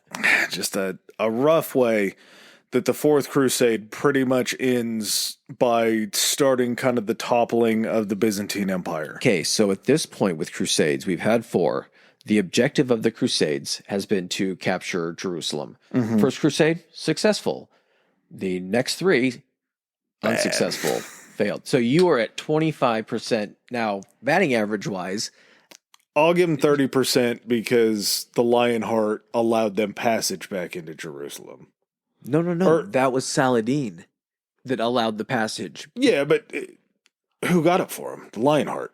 He needed just something to be able to go home. He wasn't going home as a fucking loser. He wasn't going to pull a Philip that went back and before any of the work was done. Yeah, I mean, if you're 1 for 4 at this point and you've taken 3 kind of L's in a row, there's no shame in going for it for a 5th time, right? Like that's a choice that you can make from 1217 to 12, I believe it was 21. I mean, that's a good 4-year run that you're going to take with Andrew II of Hungary, Leopold VI of Austria, John of Berlin leading these forces into Syria. I mean, everybody's going to be a solid group there, right? Well, I mean, you gotta, at this point, the old trick of trying to invade the Holy Land and everything, that's old hat, man. You gotta do something big, you gotta do something bold. So, 5th Crusade taking place between 1217 and 1222, and I think for the last couple of Crusades, we haven't actually stated the dates in which we've stated some dates during talking about them, but we didn't state the dates that they were through, so I'm not gonna go back and do that. But they took place between these other ones. You get Pope Innocent III. Guy is still at it. This Pope has staying power. Oh, well, the 4th was an utter failure. Oh, yeah. So you got to go for it again. Well, hold on. To whom? It kind of worked out, but it didn't achieve the objective of capturing Jerusalem. So, yeah, you do have to go back at it. So Innocent III calls for it. He runs them back to back. And, well, while he's getting that thing kicked off, he dies. So you get this new Pope, Honorius III. And you're like, dude, Honorius, this guy's honorable. He's going to be like, you know what? Let's fucking give it a rest. No, fuck that. Honorius says, keep it going. And basically he gets Andrew II, who's from Hungary, Frederick II from Germany. And he's like, you're going to be my boys on this. You guys are my right hands. I don't want you to be a left hand. You're my 2 right hands. And so this time, though, what we're going to do is we're going to hit them where they don't expect it.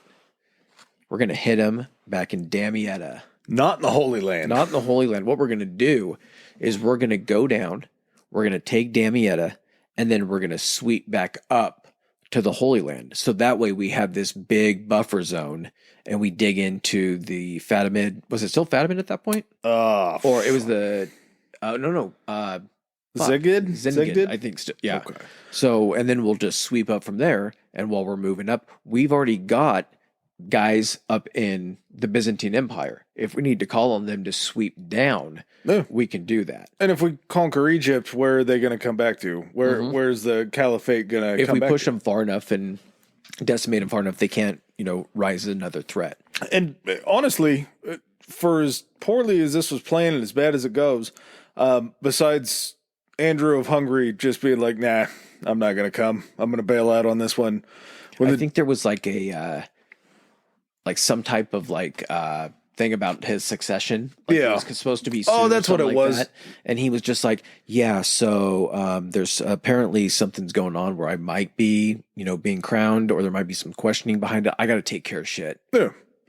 So he takes off. The German army will kind of take another meandering... I feel like that phrase makes it into a lot of our podcasts. What? The German army. Yeah, this probably one of the earliest instances that it would happen. They finally make it into H.R.E. They're going to move down to conquer Egypt. The Templars, the Hospitallers, and the Teutonic Knights all would join, and the Sultan was like, that's a lot of guys. Didn't really expect Egypt to go down this way. Do you guys just want Jerusalem?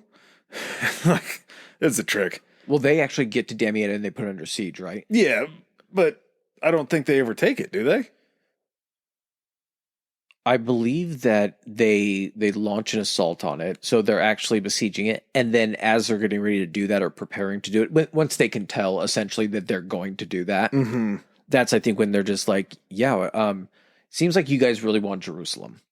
Kind of going about it a weird way in this instance, kind of different from the other three. Yeah. The other 4 ways you guys have gone about it. So if you guys just kind of back off and get out of here, yeah, just go ahead and take Jerusalem. The thing that you're supposed to, that's the one goal, that's the main goal of these crusades is to take it. I'm going to give it to you. And they're like, it's got to be a fucking trick, right? Yeah, there's no way that this is going to go real simple. So why don't we attack Al-Kamil? Because if we attack Al-Kamil, then we can slowly continue to move our way towards Jerusalem. Plus, if we take him out, there's going to be less of a force to protect it. They end up going head-to-head with them at the Battle of Masra.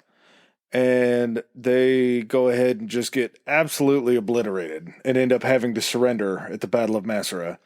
You got anything else with them? Failed. Yeah. Failure to the point where they sign an 8-year truce, which is hilarious that they're just down to be like, okay, we know you guys are going to come back for the 6th time, so why don't we just sign an 8-year truce? Give us 8 years to be ready for you to come back. Does that work? We've kind of determined by how often and how, much time has passed when you guys have come down in your previous crusades. You guys don't get much done when you do it quickly. So take 8 years. Yeah. Take your guys' time and then come down here and really make it an effort of it. Try to figure this out. You guys, we offered you Jerusalem and you said no. And then we beat you at the next battle. Just think it through next time. Just give it one more second of pause. Just spanking them by being like, you should have taken the city. Exactly. It's incredible how that just continues to happen. So, in true Crusader fashion, after signing an 8-year truce, 7 years later, we come to what is known as Frederick II's Crusade. Hey, that was almost 8. Yeah. If this has built up any expectation, it's that and then the next year. Well, Frederick II's Crusade gets off to a less than good start because Frederick ends up getting himself excommunicated. And him getting himself excommunicated, he's like, well, just because you kicked me out of the church doesn't mean that this whole taking up the cross. Whoa. Let's not fucking get past the excommunication so quickly because the way this went down is hilarious. So, again, and we're deep into this. We're talking about number 6, right? Yeah, 7 and 8 are quick. Okay.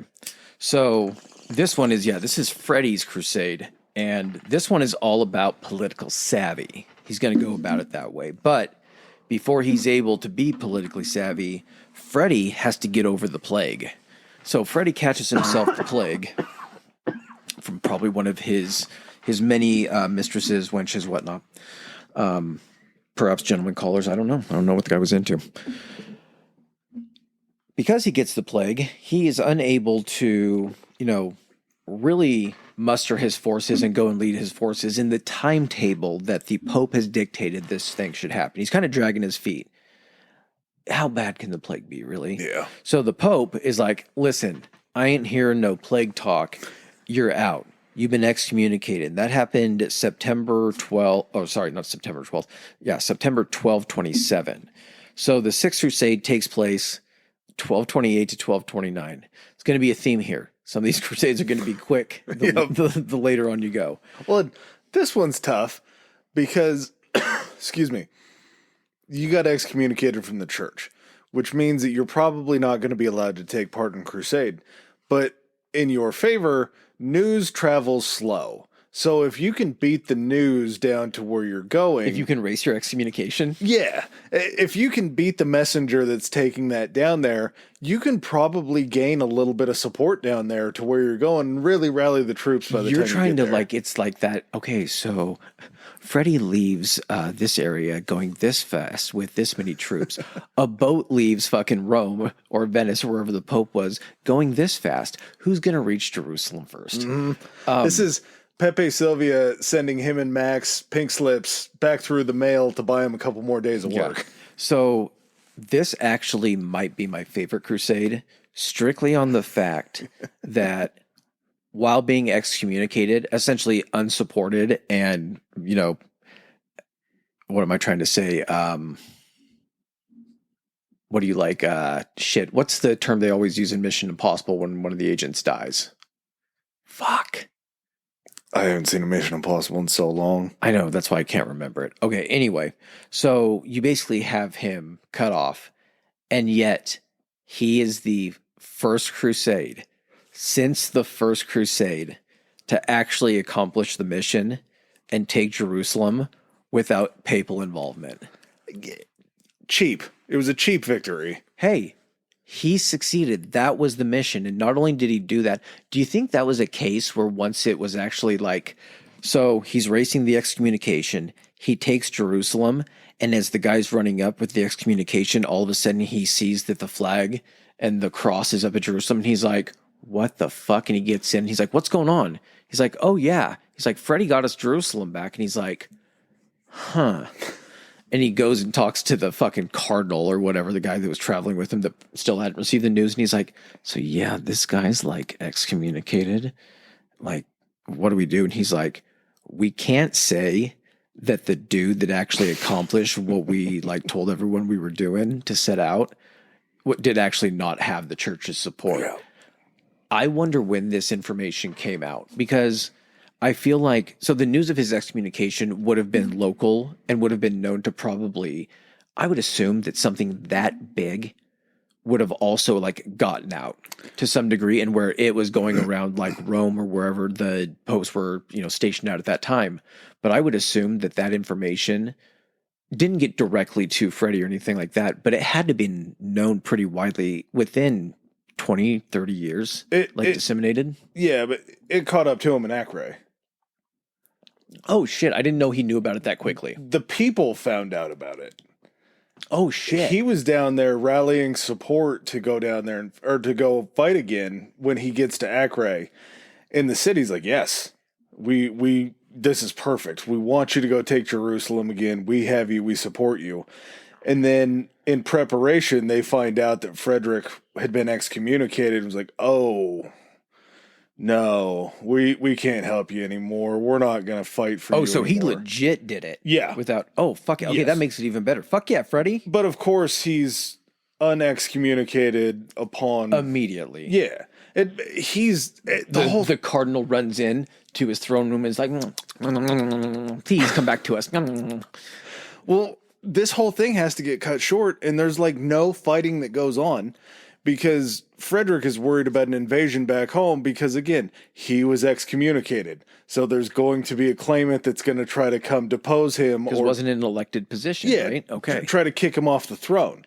So he's like, I got to try to negotiate something here as soon as I can. I gotta fucking have a bargaining chip. Yeah. I gotta have something that's something irrefutable that they can't possibly turn down. Well, Al-Kamil was off in Damascus, where we had a little run-in before, trying to fight his own nephew. So there's enough dissension going on in Islam or in the Muslim ranks that there's so much infighting that they're just finally like, okay, this crusade thing just keeps happening. We need to fight this war at home because we don't know when they're coming back. Who are you? Speak. Oh, they're German. Yeah. They're German. Okay, so last time it was a bunch of guys that were like, hello.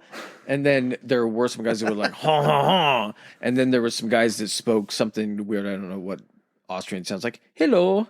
Something like Probably that. Close. And he's like, but we actually haven't heard a German in a while since, like, what is it, guys? Like 3 crusades ago? It's been a minute.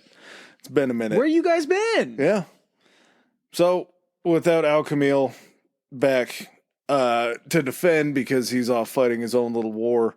Like, okay, we need to sign this treaty. We got to get this figured out. I got to get back home. Frederick's got to get back home.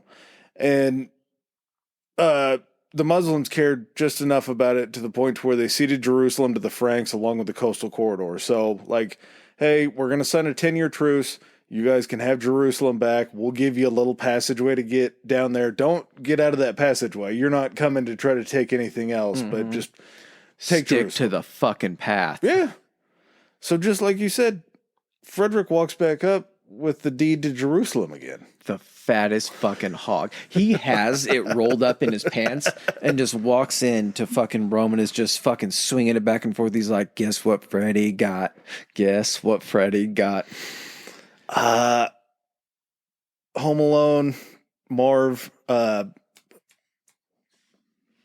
Stern? yeah.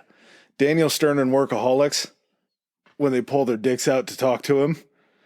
You think that's what Frederick was doing in front of the Pope? Was he just had his dick hanging out the front of his pants? As he's like, yeah, so here's the deed to Jerusalem. Holding his dick in one hand and the fucking deed to Jerusalem in the other, and he's just like, who's excommunicated? He's like, Pope's like, I don't know what you're talking about. He's like, that's right. Exactly. Say it to him. Spread the news. Say it to him. Say it to little Freddie. So yeah, I mean, they're finally back in. It's just they have Jerusalem again. Dude, and didn't have to really kill anyone. No. In comparison to any of the other fucking crusades, like, to be able to also do that and be like, how many guys did you lose? You know, you took Jerusalem. And he's like, yeah, really, I don't know, like 100? Yeah. Like 200? And he's like, whoa. He's like, yeah, crazy, right? I knew that I had to wrap this up. Don't fuck with me.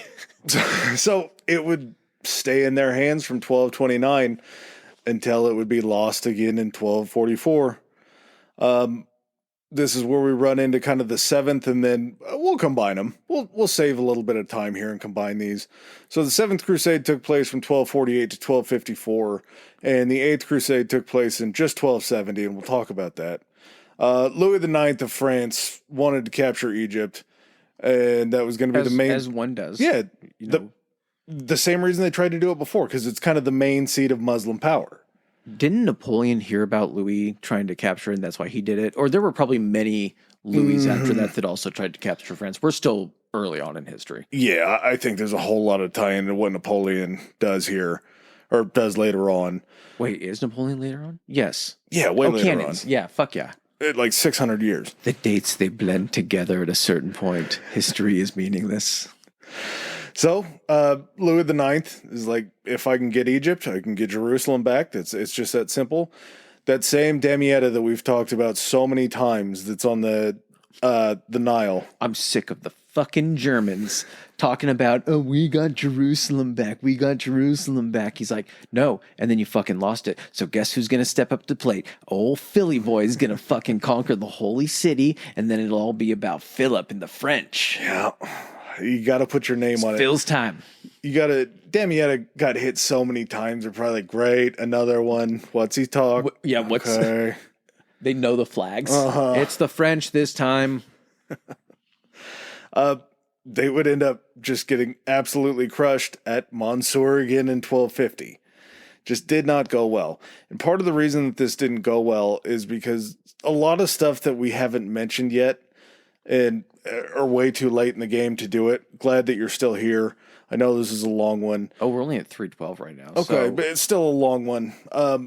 Dysentery was a pretty big issue. And not only dysentery was an issue. Disease in general. What did the sailors get? Scurvy. Scurvy was huge. And scurvy is just a lack of vitamins that you're taking in your diet. These people are lack of vitamin C, right? We've talked about I believe so, yeah. I always just think of the Swedish stuff. Scurvy. But they're suffering from these afflictions so bad that it's just they're getting beaten with biological warfare that they're causing themselves before you can even go out on the pitch and fight. It got so bad. King Louis had such bad dysentery that he actually had the ass cut out of his pants so he didn't have to continue to pull them down to go to the bathroom anymore. I don't normally agree with French. Actually, I do agree with a lot of French inventions. I take that back. But this is one that I can give 2 thumbs up to. The assless chaps Yeah. of their day. You're literally cutting out the middleman. True. That's a good point. And after that, when they get beat, most of the army and King Louis are captured by the Muslims. So Okay, they have you had to expect this coming. You Yeah. can't just say that fact and that fact right after each other. When they captured Louis, is there any documentation of him having the butt cut out, be wearing those types of pants when they captured him? Because can you imagine if you're the guys that capture him and you're just like, you get him from the front, then you turn him around to march him, and one of the other guys is like, what the fuck? It's like, what's going on here? Why does the king only have this technology? As he shits. It's so bad. So, since they're captured, of course, this is another situation where they're then ransomed back to France. Alive. Just worth so much more alive than dead. Oh, yeah. So much more. These people would pay dumb amounts of money just for fuck. Well, and the Seventh Crusade is kind of an interesting point, and it's not something that we're going to hamper down on right now because it's definitely going to be a part of an episode because I wouldn't have guessed that their reach was this far. But the Mongols are starting to move on the Levant, which is insane to think that the Mongols are that far west.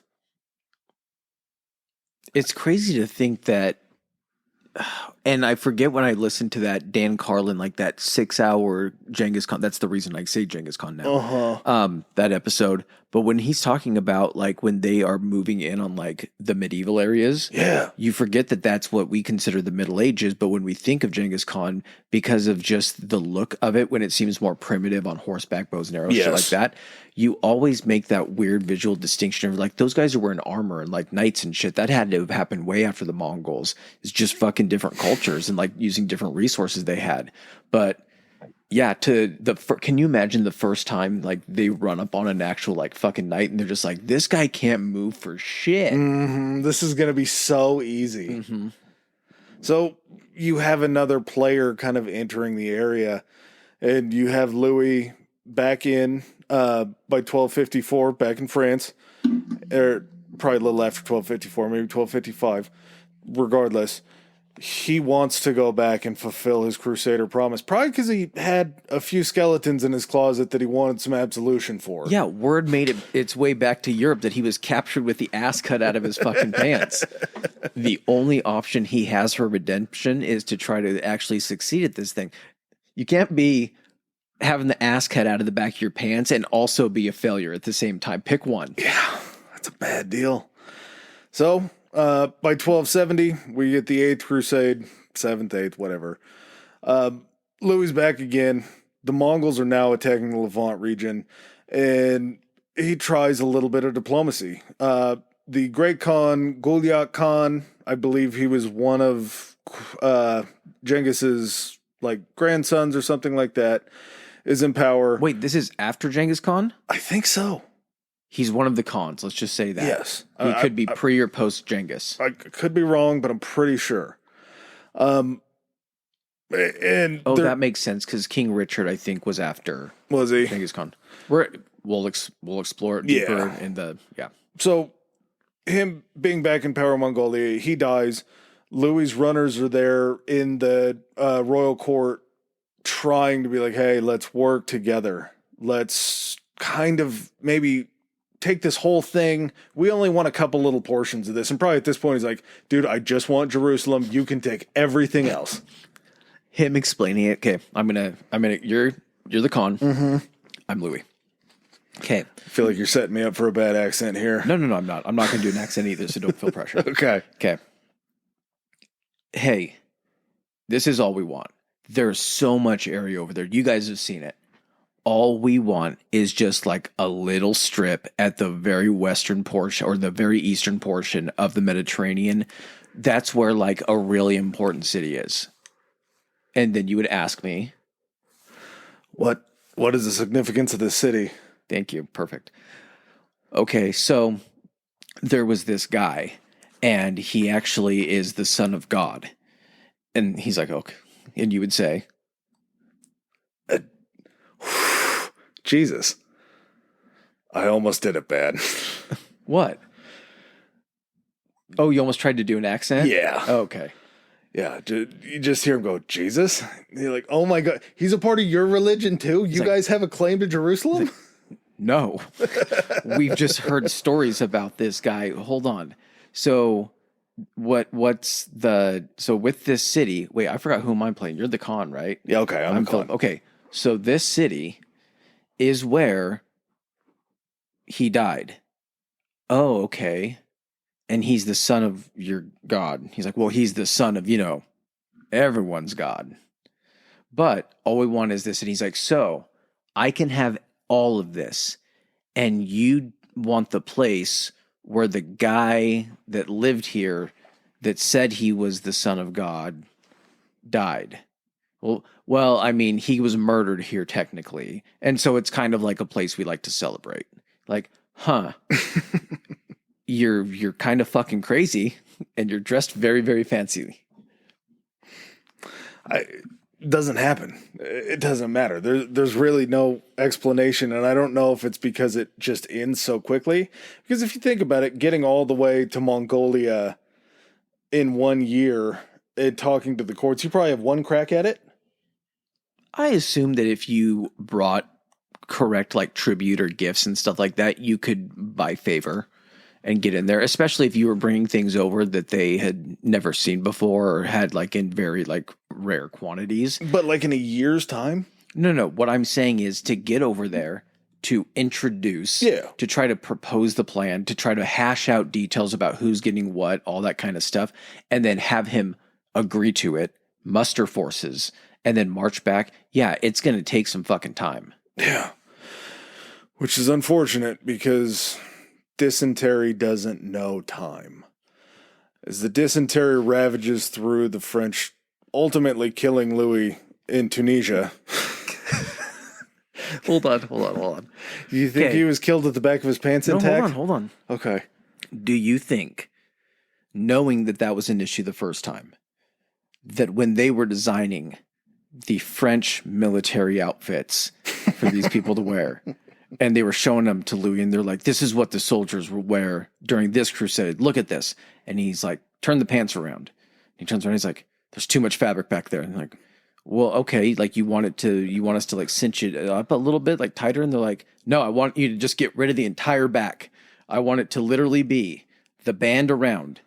I want it to be some like sleeves that go down the legs. Actually, get rid of the back of the legs because I had experiences when stuff would get on the back of the legs.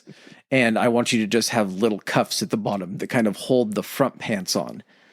And then we shall march. Yeah, dude.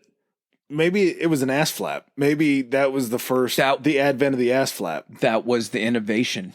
Could have been. Okay. Absolutely. He only dies in Tunisia, so he didn't get too far. I mean, it's Africa. Yeah. Curiously enough, too, even though he dies in Tunisia, he was able to get something called the Treaty of Tunis, which opened up trade to Tunis with the French. I mean, it's early kind of trading and all that kind of stuff. He had it drawn up. You're still making money. What if he had it drawn up? Yeah. He was just like, okay, I want you to write me just a shit ton of treaties. And then when I get down there, I'll kind of test the waters. And then maybe I can see one that fits for us. And so they just went in after he was dead. They're like, fuck, which one do we have them sign? They're like, just fucking grab one. Yeah. Yeah. Whatever you can get. So really after this time, the Crusader states would kind of peter out because the focus on the Holy Lands would slow down. There was so much infighting that they were dealing with. And we covered some of this stuff in the monarchy episode. I'm not positive when I say this, so I'm going to shoot this one in the dark. Maybe I'm right, maybe I'm wrong. We'll get to it. I think the Protestant Reformation was going on sort of maybe around this time. So the church it sounds correct to me. I'm not sure, but I don't know. The church had bigger fish to fry. I could also see that being a position when they're like, how many fucking crusades are they going to ask us to go and fight in? Like, Richard wasn't even fucking here at all because he was off doing this crusade shit. Like, this kingdom's falling apart. So at that point, too, because that took place in England, right? The Protestant Reformation. Oh, I was so far off. So it didn't happen. 16th century. But I see the justification had a Protestant revolution occurred at this time. Yeah. Which it did not. No, not yet. But there's other things going on at home that you're trying to figure out. Plus, you're dealing with Constantinople falling. Mm-hmm. Which, even though you guys were kind of on the outs, and even though Constantinople was falling to pieces, at least it was still there. Now there's the threat of anything moving up. Yeah, you have to shore up your own borders because stuff's going to be coming up, and it just makes it that much harder to maintain any presence there, because it used to be when, you know, the Byzantine Empire was established, even when it was just on that side of the Bosphorus or whatever, you still had something that was much closer as like a response area or a place for armies to fall back to. Mm-hmm.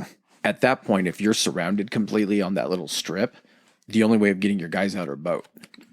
Yeah. And you're going to lose a lot of people. So it just became something that was probably too costly. And again, this took place over the course of such a length of time that people were just fucking done with it. It was like people were living lifetimes. Like one person was alive during the First Crusade and more people were alive during the Eighth Crusade. It just you got fucking crusade fatigue. Yeah. And it was just like, shit's falling apart here. We need to kind of turn our attention inward. I wonder if a part of that too is, I don't know how long the Mongols were there, but if like I saw these dudes back in Mongolia, let's slow our roll. With the Holy Roman Empire, knowing that they were coming closer into that territory, that had to be a huge priority to try to kind of like defend against that. It also doesn't probably help the death toll. And this is at a time, just think, you know, when we talk war episodes, the death tolls are insane. Even for battles and stuff, there's been higher death tolls than in this actual, like the span of the Crusades. But there's 700 years more people. There's not only that, but this is also at a time when it's cannons and rockets and all this kind of shit. At this point, you're going bows and arrows, crossbows were a thing here. You also had guys that were swords, mails, flails, lances. Greek fire. And Greek fire, like little grenades filled with Greek fire that you would light. Molotov cocktails, basically. Greek Molotov cocktails. Like oil, like you were medieval weaponry that you were racking up a body count for, you know, between 1 and 3 million so long ago. And, you know, you're not going to get accurate accounts from any fucking buddy agreeing to the same thing. But yeah, they think between 1 and 3. And that also, you know, you had a lot of people. You're in an area where it's probably not super easy to be sustainable and get food and everything like that. You also have just disease ravaging places because there's so much like death and spread and people traversing between different cities and just like spreading stuff. Did you say 1 in 3 million? 1 to 3 million. Oh my God. I didn't realize it was that much. Yeah. I guess I just never really looked at what the total toll was. But think of just the span of time, the amount of time that places were taken over by other places or like decimated during sieges, like crop burning, stuff like that. It's just like in World War II when we talk about the death toll. You have the actual death toll related to like the fighting that you would think when it's not really that high. And then it's like, but the civilian death toll was also 400% higher or 500% higher than the actual soldier death toll. So I think that's where you get a majority of the deaths, but that still is as a direct result of the fucking Crusades. A lot of them were probably Christians killed by Christians. Which all just fucking came at the whim of the fucking church that was like, hey, we need to go over and make sure that this territory that technically is kind of like us, but isn't really like us, we want to make sure we can take that territory and these other people are encroaching on it. So we need something that people can rally behind. What is something everybody fucking loves? And it's like, they love fucking Jesus. And it's like, fantastic. Find me something Jesus related anywhere in that vicinity. And they're like, okay, we're looking. He's like, where was Jesus murdered? They're like, he was murdered in Jerusalem. They're like, fucking Jerusalem. That's what we're going to do. We can sell that to everybody. We'll hand out fucking pardons for all of their sins and all of this crazy shit. And while we're taking Jerusalem, well, we got to march into the Byzantine Empire, and we got to march down to that area. And so we'll just maybe hang out there and, you know, take all the fucking spoils and the riches from that place. Because once we have those territories and we have kingdoms down there, where are they going to be paying? Our religion's going to be down there. Where are they also going to be sending all these tithings and stuff back to? Yeah. All of that's going to flow back to us. And then framing it as like, yeah, so God totally wants you to take over the city and claim the city where his son got murdered. Like, the fuck? Yeah, it's a lot of things that go on during this whole thing that you just wonder how God would have allowed it to happen. So who are we taking with it such from? a poor success rate. Yeah. So who are we taking it from? We're taking it from, the Islamic Empire. Okay. And they hate Jesus, right? And they're like, actually, they're pretty fucking crazy about Jesus, is why they have the city too. And they're like, they fucking love Jesus. We love Jesus. And they're like, yeah, but they don't love Jesus like we love Jesus. They think Jesus is something else, not as good as our Jesus. And like, oh, well, fuck them then. Yeah, we're taking the city. Yeah, I don't think they do. I think they were more of the Muhammad tie to Jerusalem than Jesus. Okay. But at the same time, I do think that he was maybe a part of their scripture, like he was referenced. Okay. So it's... I just went on a really long rant without knowing what I was talking about. No one's listening at 3 hours and 28 minutes in anyway, right? At the same time, it's just such an area where they had a claim to it. Everybody sort of had their own claim to it through religion. And was it used as a pawn because it had been gone out of them for so long? Like, the Crusades had 400 plus years to happen before that. But it just so happened to Statute take... of limitations, my friend. You got to open your claim to lost territories within 50 years. That's just a wild thing to think about. But yeah, crazy, long topic, but you got to kind of, we can't come back and be like, we talked about the first 3 Crusades and then have a 45-minute episode on the next one, with the last 2 or 3 being very focused on shitting one's pants. Yeah, a lot. Literally and figuratively. Yes. All right, you got anything else, man? No, I think we're good on the Crusades. All right, guys. Well, thanks for hanging in there, and we'll catch you on the next one. Peace.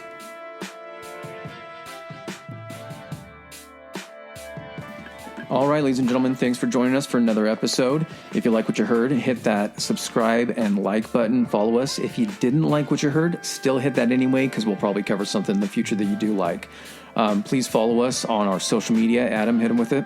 Our Instagram is historically high pod, historically high pod, and we are on Twitter at historically high. That's historically HI. All right. And if you guys want to send in any feedback, suggestions, hit us up on those two, or you can even do it on Gmail. It's historicallyhighpodcast@gmail.com. Thanks again. Peace.